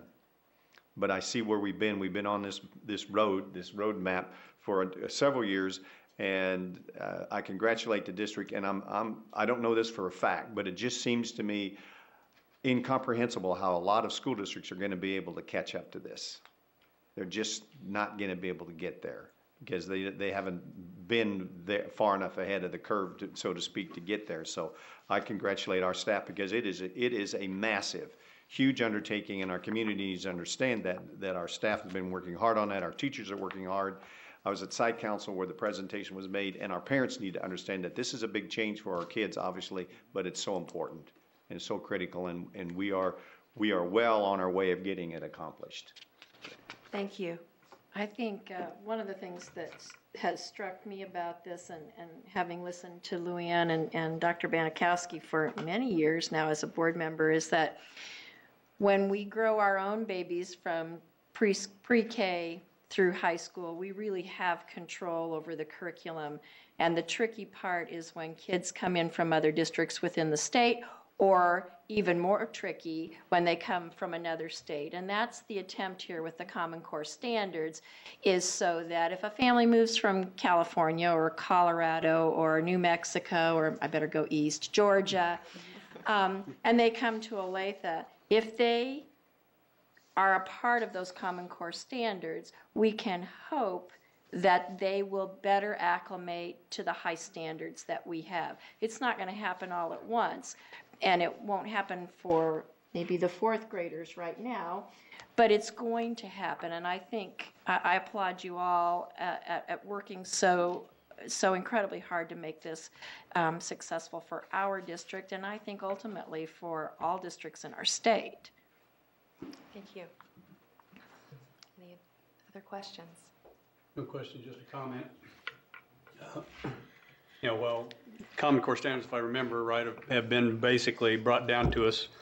We've been incentivized to accept the program, to get rid of, to relieve us of the No Child Left Behind. And what we've seen tonight is a testimony to when something is presented to our staff, how we jump in and take total control of it. And just, we're on the forefront of it, and, we jump forward, jump through hoops to make sure that we're in the forefront of whatever is the challenge has been put in front of us. I do want to just issue a little bit of a warning to the public. Basically, by doing a Common Core standard, if you look at it, we've sacrificed some sort of a little bit of self-control of what we do with our curriculum. We've relinquished the control of the curriculum to typically, it's going to be coming down from above what we teach our children. Reading, math, et cetera, is all something we want our kids to excel in, but all curriculum will be affected by it. And we've seen how in the past, many times, the curriculum has been used as a way of influencing other factors other than just education. So I just want to make sure that the public's aware that we have relinquished control of what our kids are going to be learning to people outside of our school district, outside of our state. And, if you just look outside of your home, if you look to the East Coast, the West Coast, see what's happening out there, you're going to see what's coming to our kids here. If you're acceptable of that, then that's fine. But if not, you need to be aware that, once again, I just keep going back to it. We've relinquished self-control, and we've given it to other people to tell our kids what they're going to learn. Like I said, this is a testimony to what our school district does. Anytime a challenge is made to us, we just jump in and, boy, we get ahead of the curve. But I just want to make the public know that, what we're teaching our kids in the future, 5, 6, 10 years from now, may not be the choice that we want them to be learning. So that's just my comment. So, if I could make one comment, just a very brief comment about the fact that I do think when you said, Mr. Poland, about us being out in front, I would like to give one example, and only one example, where the state of Kansas actually had the opportunity tonight. We talked about math standards. We actually had the opportunity in the state of Kansas to provide feedback about the Common Core draft. And quite honestly, we were very pleased with the fact that the feedback that was provided from the state of Kansas actually impacted the final draft that was submitted. So I think the idea too of Kansas being out in front and also having folks who stay up with research is an example sort of how though Kansas was able to impact in a very positive way. So. Good, thank you. Well, and if I may speak to the fact that we've lost all control of curriculum, I think that's a fallacy. I must admit I had concerns at first because it sounds a little Big Brother-ish, but we still have some curriculum control. About 10 to 15% are the numbers I've heard. Dr. Banikowski, is that about what you've heard? Yeah. Yeah, there's every state has 15% that you can customize totally to your state if you'd like to. And then, of course, you look at the alignment of all the other standards, and I think you would find far many more that would represent what we would want our kids to know and be able to do.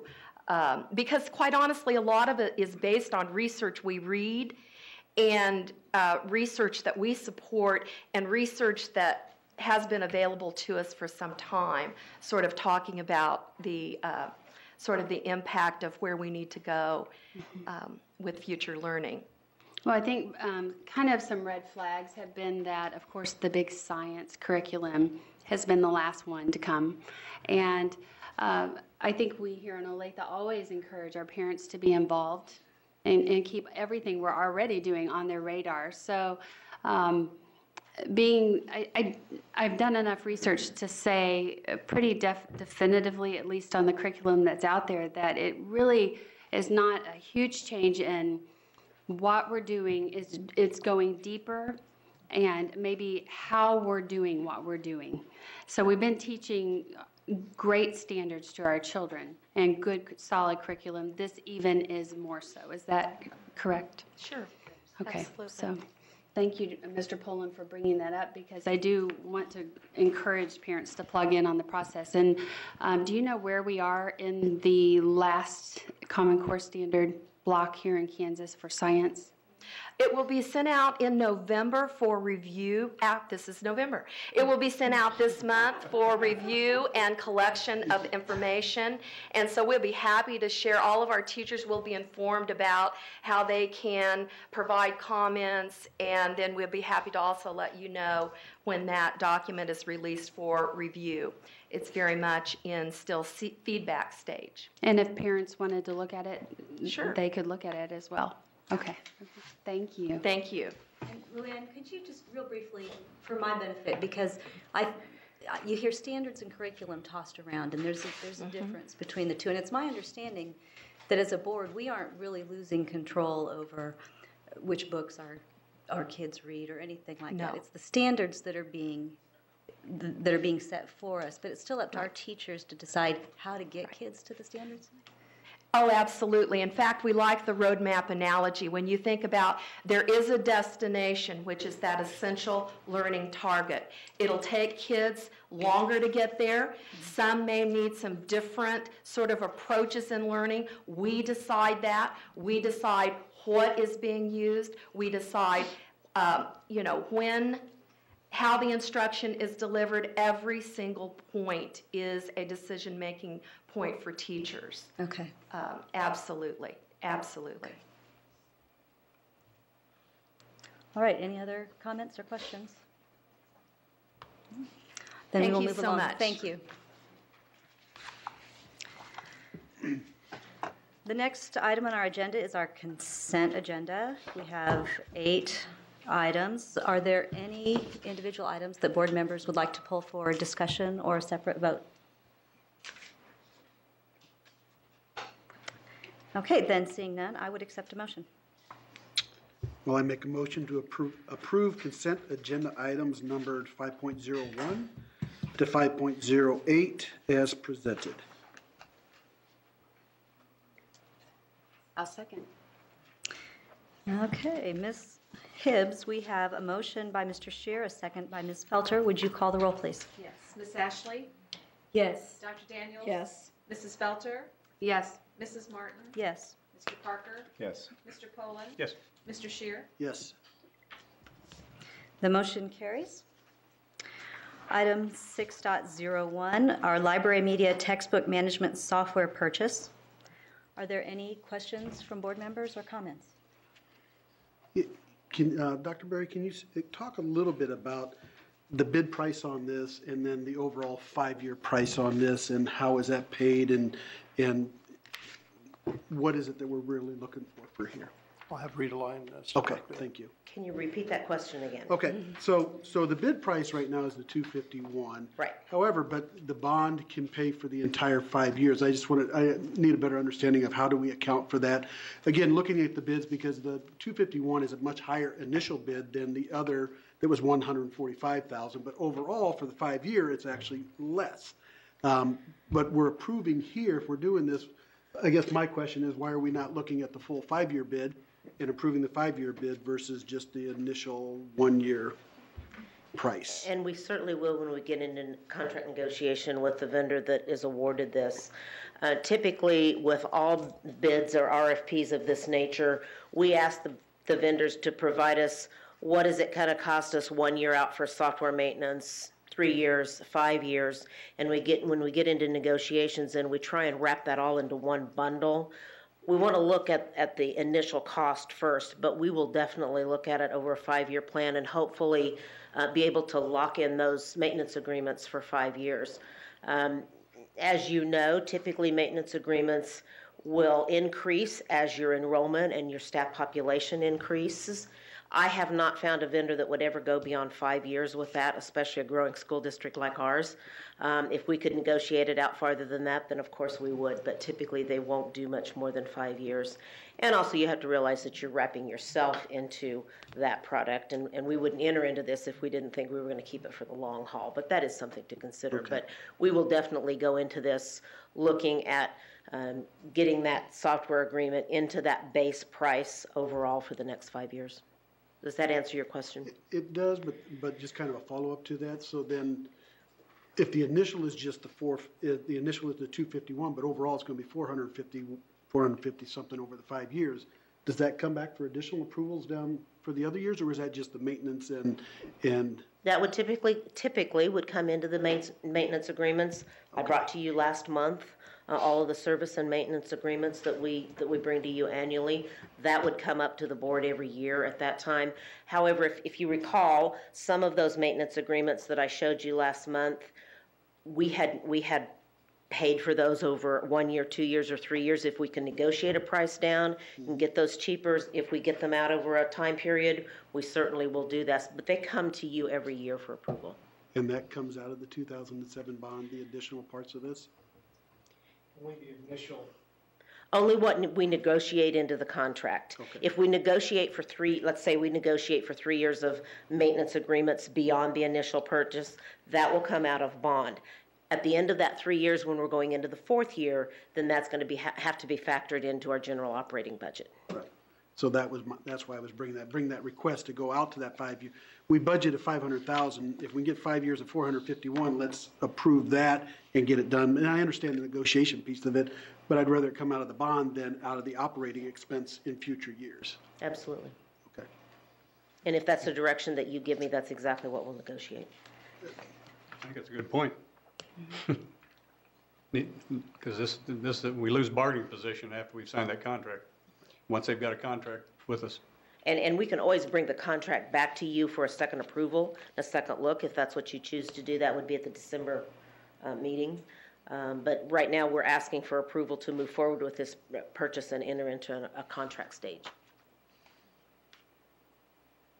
That's if you want it to be brought back. Our intent to get as much into the bond and not in our general fund in future years. So again, if we have the go tonight, we'll start to negotiate that. And then if you are able to get it in, you don't have to come back to us at that point. If we thought that there was a better deal and it wasn't working out, we'd come back to you. Okay. There's not a reason that can be blended into this contract like Mr. Shear's asking, and then it be purchased as part of the bond? Yeah, I think that would be absolutely. our intent. That's okay, exactly so I guess what I'm saying is I'm do. reluctant to approve tonight's contract without having that. I guess it's what I understood Mr. Shear's asking is that let's get the 5-year cost of it and get the other vendors to bid on the same thing for a 5-year contract, what the total cost would be. And we have a quote from that vendor. You see it on the spreadsheet. We have a quote from that vendor of exactly what those costs will be over 5 years. If you approve at that cost, then that's what we'll negotiate with them. No, okay, why negotiate with them? Well, negotiate it down? When we negotiate the contract, there's other verbiage in the contract that we make sure that they're covering the conversion costs and all of those kinds of things at the price that they quoted us. We just want to make sure that that contract is exactly what we saw in the RFP. So whether negotiation is the right verbiage or not, but that's what we're doing. Basically, you're saying that if they don't meet the terms of the RFP, you pull it off the table. Right. I've never had that happen before, but there's always that possibility. But we're holding the trump card, so to speak. Absolutely. Okay. So the ideal word here is that initial purchase. The main thing I was asking is making sure that you're not having to ask us for the 451. Should you ask for that now and instead of just asking for the 251, is that all added in later? Maybe I'm making this too confusing. Yeah, I'll refer to John on what he prefers us to ask for on that. Okay.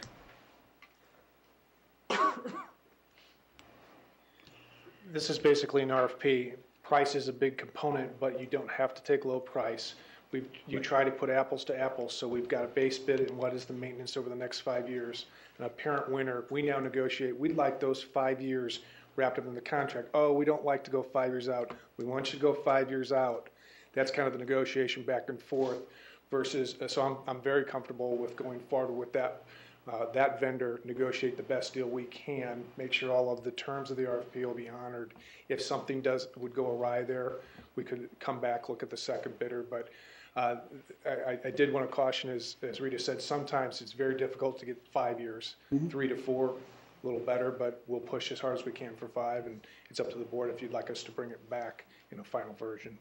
So this is your projection of what you think the annual licensure will be, and that annual licensure is not a part of the RFP. They have stated that the costs of those annual agreements are good for 90 days. The RFP was good for 90 days. So these are firm costs for the next 5 years. So we would have no reason not to negotiate this into the contract. Okay. That's not necessarily always the case with every RFP. Sometimes they'll estimate that, but in this particular case, they put those down as firm costs, hard costs. So I guess I'm confused as to why the motion then says the initial purchase price only if the total package was in the RFP. We can certainly come back to the board with the entire package for the initial cost plus the 5 years, or you can say to me, we're going to approve the initial cost and 5 years of maintenance, if you want to do that.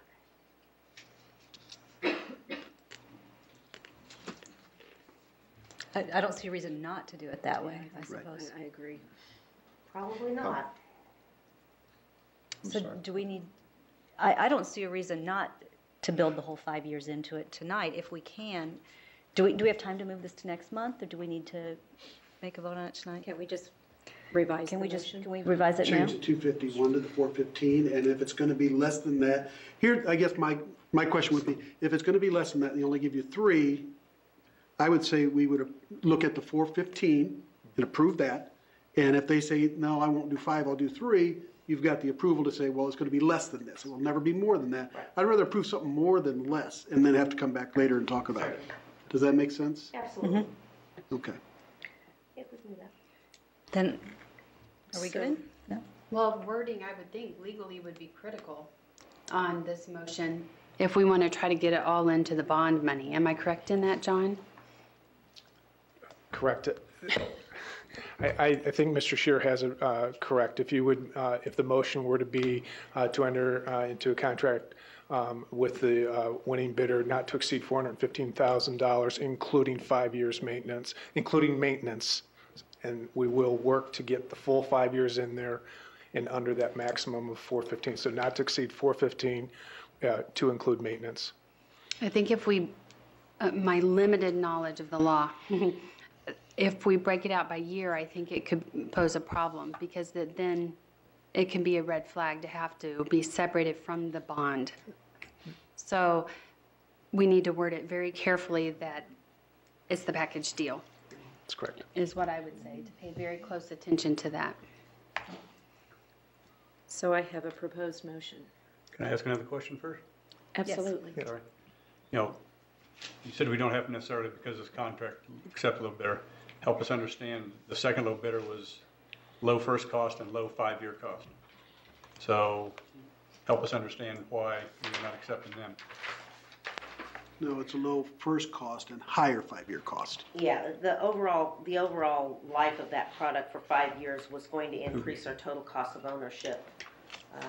And we also felt like that the bidder that we're recommending could meet our specifications a lot more clearly than the lowest bid.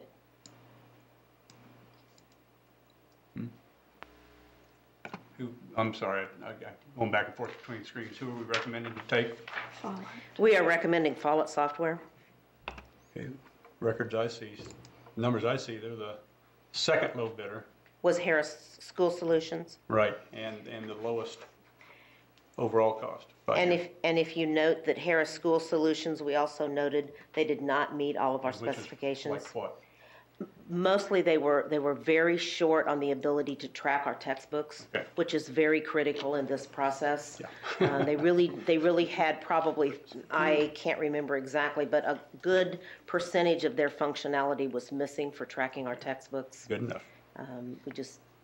We rejected really for that reason. Good enough. So I move to approve the proposal from Follett Software Company for an initial purchase price of $251,8974 plus 5 years of maintenance, with the total cost not to exceed $415,375. Can we pause 1 second? And am I hung up on the maintenance for a wrong reason, Mr. Attorney? I really think it needs to be bundled together to come out of the bond. Am I wrong? That's what this says. Well, not when you say plus 5 years of maintenance. The total not to exceed. Right. Yeah, I'm saying that one phrase before saying the total not to exceed. Are we in trouble on our wording with the bond? Well, I think on a standard contract, if we put in that we have authority to enter into it not to exceed whatever that dollar amount is, then we can administratively go forward. Now, I don't know about including the maintenance, if we can include that into the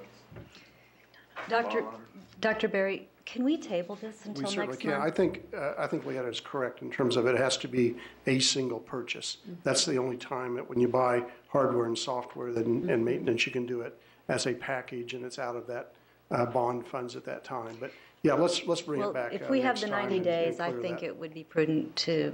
Yeah. Where are we at on those 90 days, though? When was this bid provided? It came back in on October the 19th, so you've got plenty of time. Okay. You've got time. Thank you. Okay. Thank you, everyone. So how is it going to be brought back to us? A new item. As a new item? Yeah, we'll write it up. To answer all the questions that we had as a board in maintenance and get it locked down. You got it. Maybe you can have some early conversations with them and say where the sentiment of the board is that we'd want to have it as one package. So negotiate that beforehand if they And want if it's to come okay back. with the board and Dr. Berry, what we can do is start into the contract negotiations with this vendor and get it firm and in writing exactly what you're wanting to see so that when you make the proposal, make the motion, you have everything exactly as you want. Would that be agreeable? Yeah, I think that's fine. If it's Because you possible. haven't signed a contract. Right. No. We're just negotiating. Yeah. Okay, right. Perfect. Thank you. Thank you. Thank you. Item 6.02, the Blue Cross Blue Shield Modified Cost Plus Plan. We've discussed this a couple of times. Are there any more questions or comments from board members? I would move to approve the modified cost plus plan effective January 1st, 2013 as presented. Second. Second. Can I just once again read to the public one of the last sentences there? This is strictly a financial structure change and in no way has any impact on the coverages, co-pays, et cetera, currently in place. This change is transparent to the employee while allowing the board to avoid a 2.7% or $667,500 increase in cost. I think it's important for the public to know that it's not affecting them whatsoever. All right, Ms. Hibbs, we have a motion by Mr. Parker, a second by Mr. Scheer. Would you call the roll, please? Mrs. Stelter? Yes. Mrs. Martin? Yes.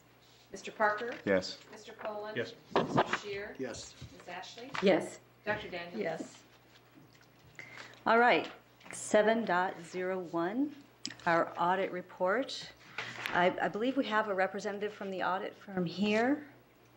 Ms. Osborne is going to make a few comments. Good evening.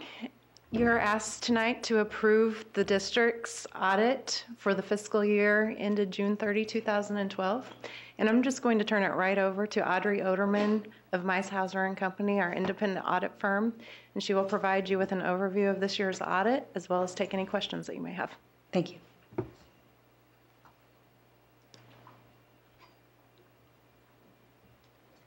Good evening, everybody. I'm going to go over just a couple of components of the financial statements, and then if you have any questions, I can answer them. The first letter of communication in the report is on page 1 and 2. This is our auditor's report. It goes through, it discusses the different components of the financial statements, the auditing standards that we use, but most notably, it gives the opinion on the financial statements. That's in the third paragraph. It's an unqualified opinion, which is the highest opinion that the district can receive on their financial statements. It goes through and it gives an opinion on all the components of the financial statements, and they're all unqualified.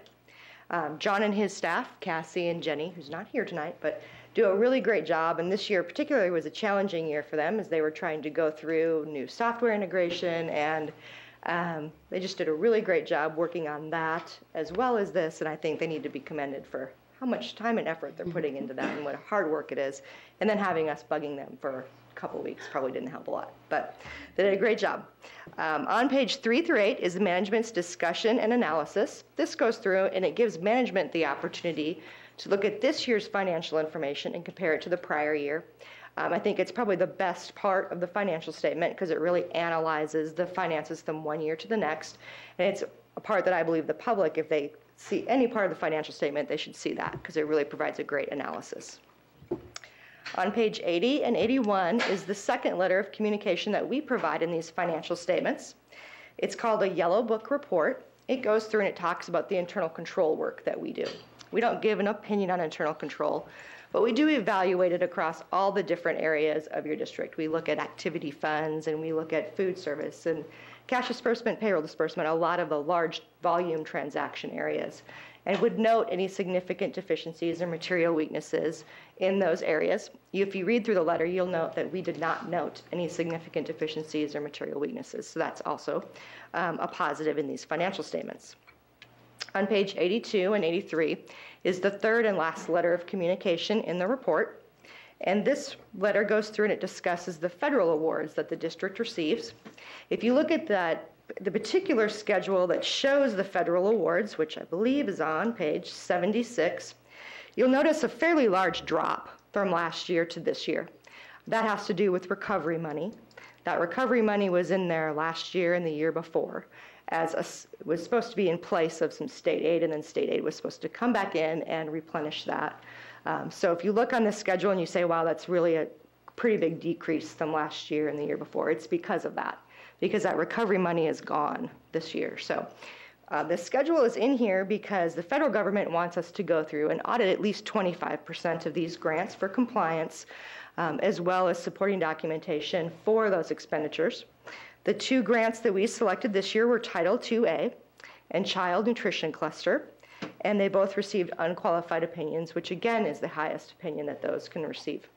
That letter on page 82 and 83 goes through and it discusses the audit that we did do over that, and a lot of the standards that we use to audit that particular area. All right, I appreciate the confidence that you have in us as your independent auditors, and we really enjoy coming out here and working with your staff every year. Any questions?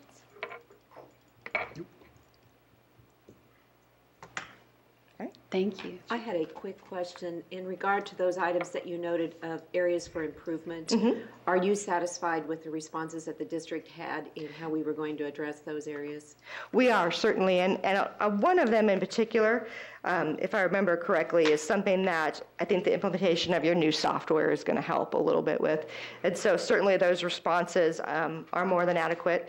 And we came out and we met with John and Jenny and Cassie and went over those areas, as well as some new standards that are going to be coming up in the future that are going to affect your financial statements. And I felt comfortable with their responses to those findings. Thank you. Okay.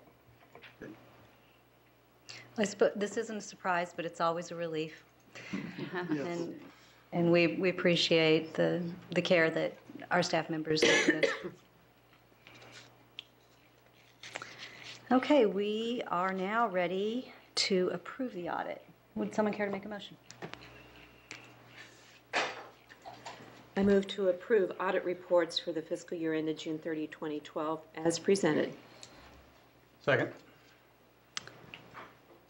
Ms. Hibbs, we have a motion by Ms. Ashley, a second by Mr. Poland. Would you call the roll, please? Yes. Mrs. Martin? Yes. Mr. Parker? Yes. Mr. Poland? Yes. Mr. Scheer? Yes. Ms. Ashley? Yes. Dr. Daniels? Yes. Mrs. Felter? Yes. All right, the motion carries. Item 7.02, the Kansas Association of School Boards 2012 Delegate Assembly Appointments. Mr. Parker and Ms. Felter have expressed interest in serving as our delegate and our alternate. Unless there is anyone else who would care to throw their name in, we could have that discussion now. In which order? Mr. Parker is the delegate. Ms. Felter is the alternate. I lost that word for a minute. The alternate. If we want to move ahead, then I would accept. Can we do this, Ms. Hibbs, with one? Do we need two separate? Okay. So let's first nominate. Let's open for nominations for our delegate. They're both here together. They're together on our agenda. We just have to cease nominations. You need to open the floor for nominations. For nominations for just the delegate or for both? Both. Okay. And then Okay. Then I would accept nominations for our delegate. I move that we accept Mr. Parker and Mrs. Felter for the delegate and associate delegate. Alternate delegate, sorry. We just need to move to cease nomination. I'd move that nomination cease. I second it.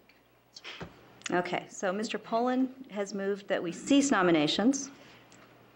Who was the second? I did. Ms. Ashley is our second. Ms. Hibbs, would you call the roll, please? Mr. Parker? Yes. Mr. Poland? Yes. Mr. Shear? Yes. Ms. Ashley? Yes. Dr. Daniels? Yes. Mrs. Felter? Yes. Mrs. Martin? Yes. We always struggle with that for some reason. It's very awkward. Okay, now we know who we are going to appoint. Would someone care to make the motion to I will appoint do them? that. Mrs. Martin, I move to appoint Mr. Parker as delegate and Mrs. Felter as alternate delegate to represent the Olathe Public Schools at the December 2nd, 2012 Kansas Association of School Boards Delegate Assembly. Second? Ms. Hibbs, we have a motion by Dr. Daniels and a second by Mr. Poland. Would you call the roll, please? Mr. Poland? Yes. Mr. Shear? Yes. Ms. Ashley? Yes. Dr. Daniels? Yes. Mrs. Felter? Yes. Mrs. Martin? Yes. Mr. Parker? Yes. The motion carries. 7.03, a student trip, Olathe Northwest Girls Varsity Basketball Team to Hopkins, Minnesota. Any discussion? Yes. Yes. There's discussion. I would like to have an explanation of why we're going so far to a basketball tournament. Oh, that's So I can start with that, and to begin with, we apologize for the lateness of this contract coming to you. It was just finalized, but we knew the intent of when we were going and trying to get into this. This is something that has been happening now in Kansas for a number of years and in other sports as well, where you try to get some kids some exposure based on their competition at a regional type competition. There are track athletes that will go run in a different meet outside of the state. There are wrestlers who will go to elite meets that because they've qualified and won. You see football teams now going and playing in neighboring states, and this is an opportunity because our girls at Olathe Northwest finished first or second, and in their case second, in the state tournament last year. They were invited to this elite shootout type tournament in Minnesota. And evidently the school and the coaching staff and AD wanted to give our exposure to the girls for this. It's my understanding that again, because of this particular team, and we have a number of girls, 4 or 5, who are being recruited by D1 schools, they get more exposure to scouts and so forth. So long explanation that says it's an opportunity for our kids to go up and play in a high-level tournament in Minnesota. It's put on, since it is high level, the lodging is paid for by the tournament, the booster club's picking up the bus. Our kids are missing some school time that one day on Friday, but otherwise it's not any cost to the district. But I'm still open for other questions if you have those. I understand it's totally, it seems different for us. Why on earth are we going on a Friday up to play basketball in Minnesota? But again, viewed as an opportunity for our kids. Really should have been brought to us a little bit ahead of time and not within a short time span. Well, that's my gripe, but then we've griped about getting little surprise decisions like this. where we have to make a rush decision that doesn't feel as informed. But I would say, Rita, I don't know what your thoughts are. I mean, to me, if we showcase our stars for culinary arts and we showcase our bands and we showcase our theater students, this is no different. It just isn't. Drill teams perform in Florida. I mean, the list is long for us now in terms of opportunities. And it's being funded totally by the parents of the booster club, right? That's correct. There's no cost to the school. Just cross our fingers for good weather. That's correct. Yes. Driving to Minnesota. Well, I would move to approve the student trip as presented, even though I would have liked to have known about it sooner. Sorry, I just had to add that. I'll second. Ms. Hibbs, we have a motion by Dr. Daniels and a second by Ms. Felter. Would you call the roll, please? Mr. Shear? Yes. Ms. Ashley? Yes. Dr. Daniels? Yes. Mrs. Felter? Yes. Mrs. Martin? Yes. Mr. Parker? Yes. Mr. Poland? Yes. Next on our agenda are some future action items. We like to get a heads up. And there are a couple student trips on there, along with some changes to our mileage reimbursement rate, our Head Start work plan, some curriculum changes, and an RFP for more marching band uniforms. Yay. Are there any comments or questions? I'll make a quick comment. In pre-agenda questions I'd answered for you, the question had been about could we see the next 5 years out in terms of the rotation and cycle and so forth, and staff is working on that. One of the things that we're finding with these new band uniforms made out of different materials, and it's not just band uniforms, it will be orchestra and all of them, we're finding that we think we're going to get some longer life out of those, and so we're redoing those schedules. But we will provide you an updated rotation cycle of replacement uniforms. Mr. Green's here, and I'll just say my daughter's in band at Olathe East. They have new uniforms this year, and Mr. Smeichel, the band director, is on those kids, those uniforms. They don't end up in the backseat of anyone's car. They don't come home. You know, they get put on right before they march and right after. So I do think our staff is doing an excellent job of managing those. He talks to the kids about the investment we've made in them and their responsibility to take care of it. So I do think we're handling it very well. No other questions? Mr. Shear. Dr. Berry, on the mileage, or maybe John, on the mileage, is there a national standard for mileage? And is that where the 55-cent came from? And I know gas prices were up around 4, but they're coming back down. The election, they may come down even lower. Cross your fingers. Is this something, where do we come up with that number at?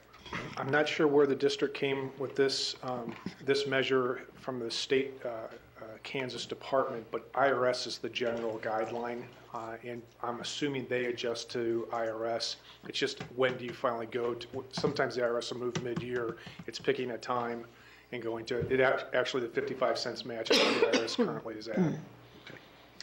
And I was the board member who asked about itinerant teachers, and I was thinking, obviously, special ed personnel who travel between buildings and wondering if there was reimbursement for them, but also thinking about maybe guidance counselors or other individuals in the district that regularly travel between buildings, and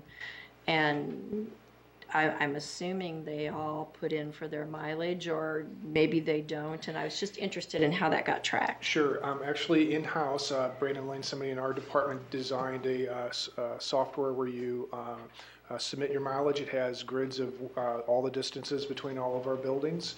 So if you're going between the buildings, it's very easy to submit your mileage. It goes through our payroll department. There's some rules about we have to be very careful, because if you store that up and say, I'm going to do that at the end of the year, it doesn't work. It has to be taxable. You have about 60 days in our system to get your mileage in. It'll go non-tax onto your paycheck. Otherwise, after that, it goes taxable on your paycheck. And then for special education, we actually get some of those costs reimbursed 80%. back to us. Okay. Moving along, our written information. This month we received a Head Start monthly director's report. Any comments or questions on that? Topics for discussion, where board members can bring their topics to the floor. I thought, Dr. Berry, it might be appropriate in light of the public comment tonight about graduation that we just have a short discussion, because we did discuss this a week ago in our study session, but I don't believe that was televised or recorded.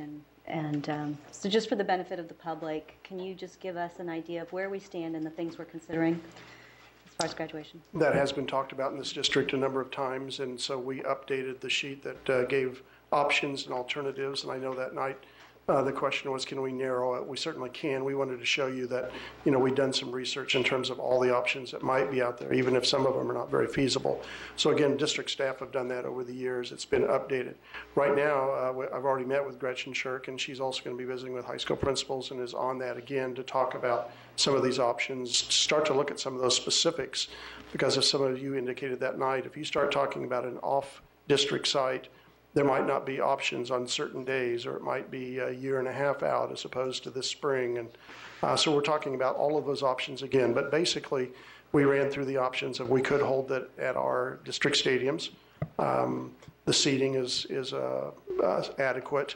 The issue becomes chairs on the football field and being an adequate surface. Then you have to worry about some of the things that we currently have at graduation, video boards and music and all of that. We talked about how, I think it was Olathe South one year was set to do this outside. A wind gust comes up out at ODAC and the chairs are scattered. So you have to accommodate some of the elements, obviously, when you're doing wind. We obviously that night talked an awful lot about weather and how a storm, if it came up quickly, you expose a lot of people in rapid fashion to a storm, because there's no place for that kind of number of people to go except other than vehicles at that time. We also gave you options that some other districts use as well in terms of arenas in the area. How much can they hold, whether that be MNU or Kemper, Municipal Auditorium. We ran through that list with some estimated costs that we've gotten, seating, what the other extra charges are for security and so forth. So we've run through that for you. Another option is, because Olathe Northwest is the largest gym in the district, basically double. And again, they still have some limitations, but that's our largest arena that we would have. And that's not necessarily an option that feels good to high school principals to say, from the other 3 high schools, we would all graduate from Olathe Northwest. I think they'd rather squeeze into there. So we have a long list of options. We are now taking that back and have some more specific talk and see what we might be able to bring to you. On another, I'm going to change the subject. Dr. Berry, how soon do you think we would get that report? Well, I think we can chase down some of that information and bring it back next month. The real key is going to be, even if we wanted to have something at a different location, I'm not talking about hours, whether that's even available. We also have to know. You're talking about this school year? For this school year? Yes, for this school year. The thing that we would also need to just look at for outdoors would just be, going through the logistics. Can we pull that off? When we talked about it in terms of an option, it would probably be 2 at each complex on the same day. So it'd be 1 and then a short period before the other one was held, so that we could benefit from a common setup. But we'll go through some of those details, see what they look like, talk to our high school principals, and be back with a little bit more.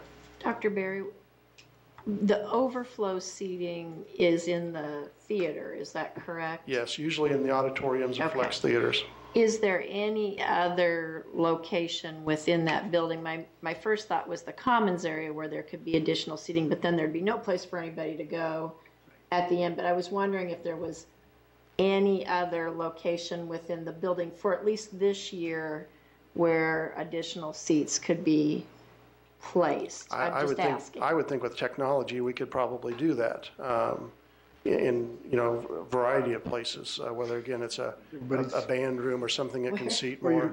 Your living room. Beam it to your big screen TV at home. There you go. Kidding. While that gives more people a chance to see it, it's still, as you know, it's not the same. It's not the same. I recognize that. Do we fill our auditoriums? Our theaters? I couldn't answer if they're always full. It's my understanding that on that given time, sometimes there are some openings for people, but it's usually those tickets are hard to come by. Okay. Okay. On the same relation, because we had a parent come up and ask this question, and I see that she's not here. when they come up, do we provide information back to them? I mean, will we send a letter to her, because you give this explanation now? It feels kind of unfinished that she came and, you know, from the, and brought it up, but probably didn't know that we were going to address this and she left. I feel that we somehow should get some information. Most times we'll send a note saying, thanks for appearing. And, okay. But the statement that's always read, as you know, always says that the board's not necessarily going to react or share anything, but we always will follow up a little bit. Okay, thank you. Another topic that we discussed at the special meeting was our increasing enrollment. And I wasn't sure when I left that meeting what the next steps would be in that regard. In terms of facilities specifically, or just increasing enrollments in general? The fifth high school. Fifth high school is still, for us right now, an internal conversation, but it continues. We have met again, our small planning team, and talked about next steps, the task force, ideas for people that might be interested to head some of that up, but we'll be bringing a full plan back to you. We've also going to have an executive summary of what we've done in the past, so you know what the model was and how we intend to use something similar. So again, we've already started some conversations to get going on that. Okay, thank you. I'm changing the subject too. I just direct our KASB representatives. Just to clarify a point for me, I watched one of the webinars that they did about the economic impact of education on the state. I don't know if anybody else watched it. I watched it during my lunch hour at the office, so I probably saw 15% of it a bit at a time. But I would like a clarification. Basically, the point I got out of it was the fact that the economic impact of our education system on our state is very vast, especially in the areas outside of the populated areas. But one of the slides that was disturbing to me, and I haven't had a chance to research it, but I would like clarification on it, was basically the fact that we need to make sure that we spend more money more into the general state fund, which is where our education dollars come from, and that I think it was 80% of the funds come from 5 counties. So basically the impact I got from that statement was we need to increase our taxes so that Johnson County and the other populated areas can pay for pay more for what's happening out west. So I'd just like clarification if that was their intention. Okay. That they wanted to convey. Because that was disturbing to me. It should be. So it's your challenge. Got it. Any other comments? All right, Dr. Berry, do you have anything for us? I do have just a couple quick comments. Always like to keep you updated in terms of what's going on with the school finance lawsuit. So very quickly, we'll give you just what we know on that. The closing arguments were August 29th, and at that time the judge said it would be 60 to 90 days they would have a decision. Today, I think, is day 64, so we can expect it any time. My guess with the elections coming up, they don't want it to get lost, so we don't look for it the next few days. But I think after November 7th, it's quite likely that we will see a decision. As you know, we fully expect, at least what from others say, is that it will be appealed. And so we'll look at most of 2013 with the Supreme Court probably taking a look at that. As you know, the lawsuit involves a number of school districts who are saying that it's not a suitable education being provided by the state. And so the whole issue is how you look at that. On the side of the school districts who are suing, they say that because of not enough money, we've laid off teachers, declining test scores have happened, we've had widened achievement gaps and so forth. And again, these are districts like Kansas City, Wichita, Dodge City. So they're saying it's not adequate. The other side, which is defending the state of Kansas, actually says if you're offering all the courses that you're supposed to and you have all of your teachers and they're certified, all the schools that are operating are accredited in Kansas, it must be suitable because everything's okay. And so that's really what it's going to come down to. But again, might be a decision pretty quick coming out on that. The other thing I want to make a comment that also goes back to our study session. We talked that night a little bit about the efficiency studies that are going on in the state. Just wanted to let you know that, again, we have a meeting, Johnson County Superintendents, with the member of the Governor's Task Force next week to provide input. We have already provided input to the survey through KASB, specifically on efficiencies. And then we're also submitting to several of those groups the list of efficiencies that we currently are utilizing in the Olathe School District. So it's that hotline that came out that said, give us some of your good examples of ways that school districts are already trying to be efficient. The next meeting of the governor's team is November 9th, so again, we will see some press on that after it occurs.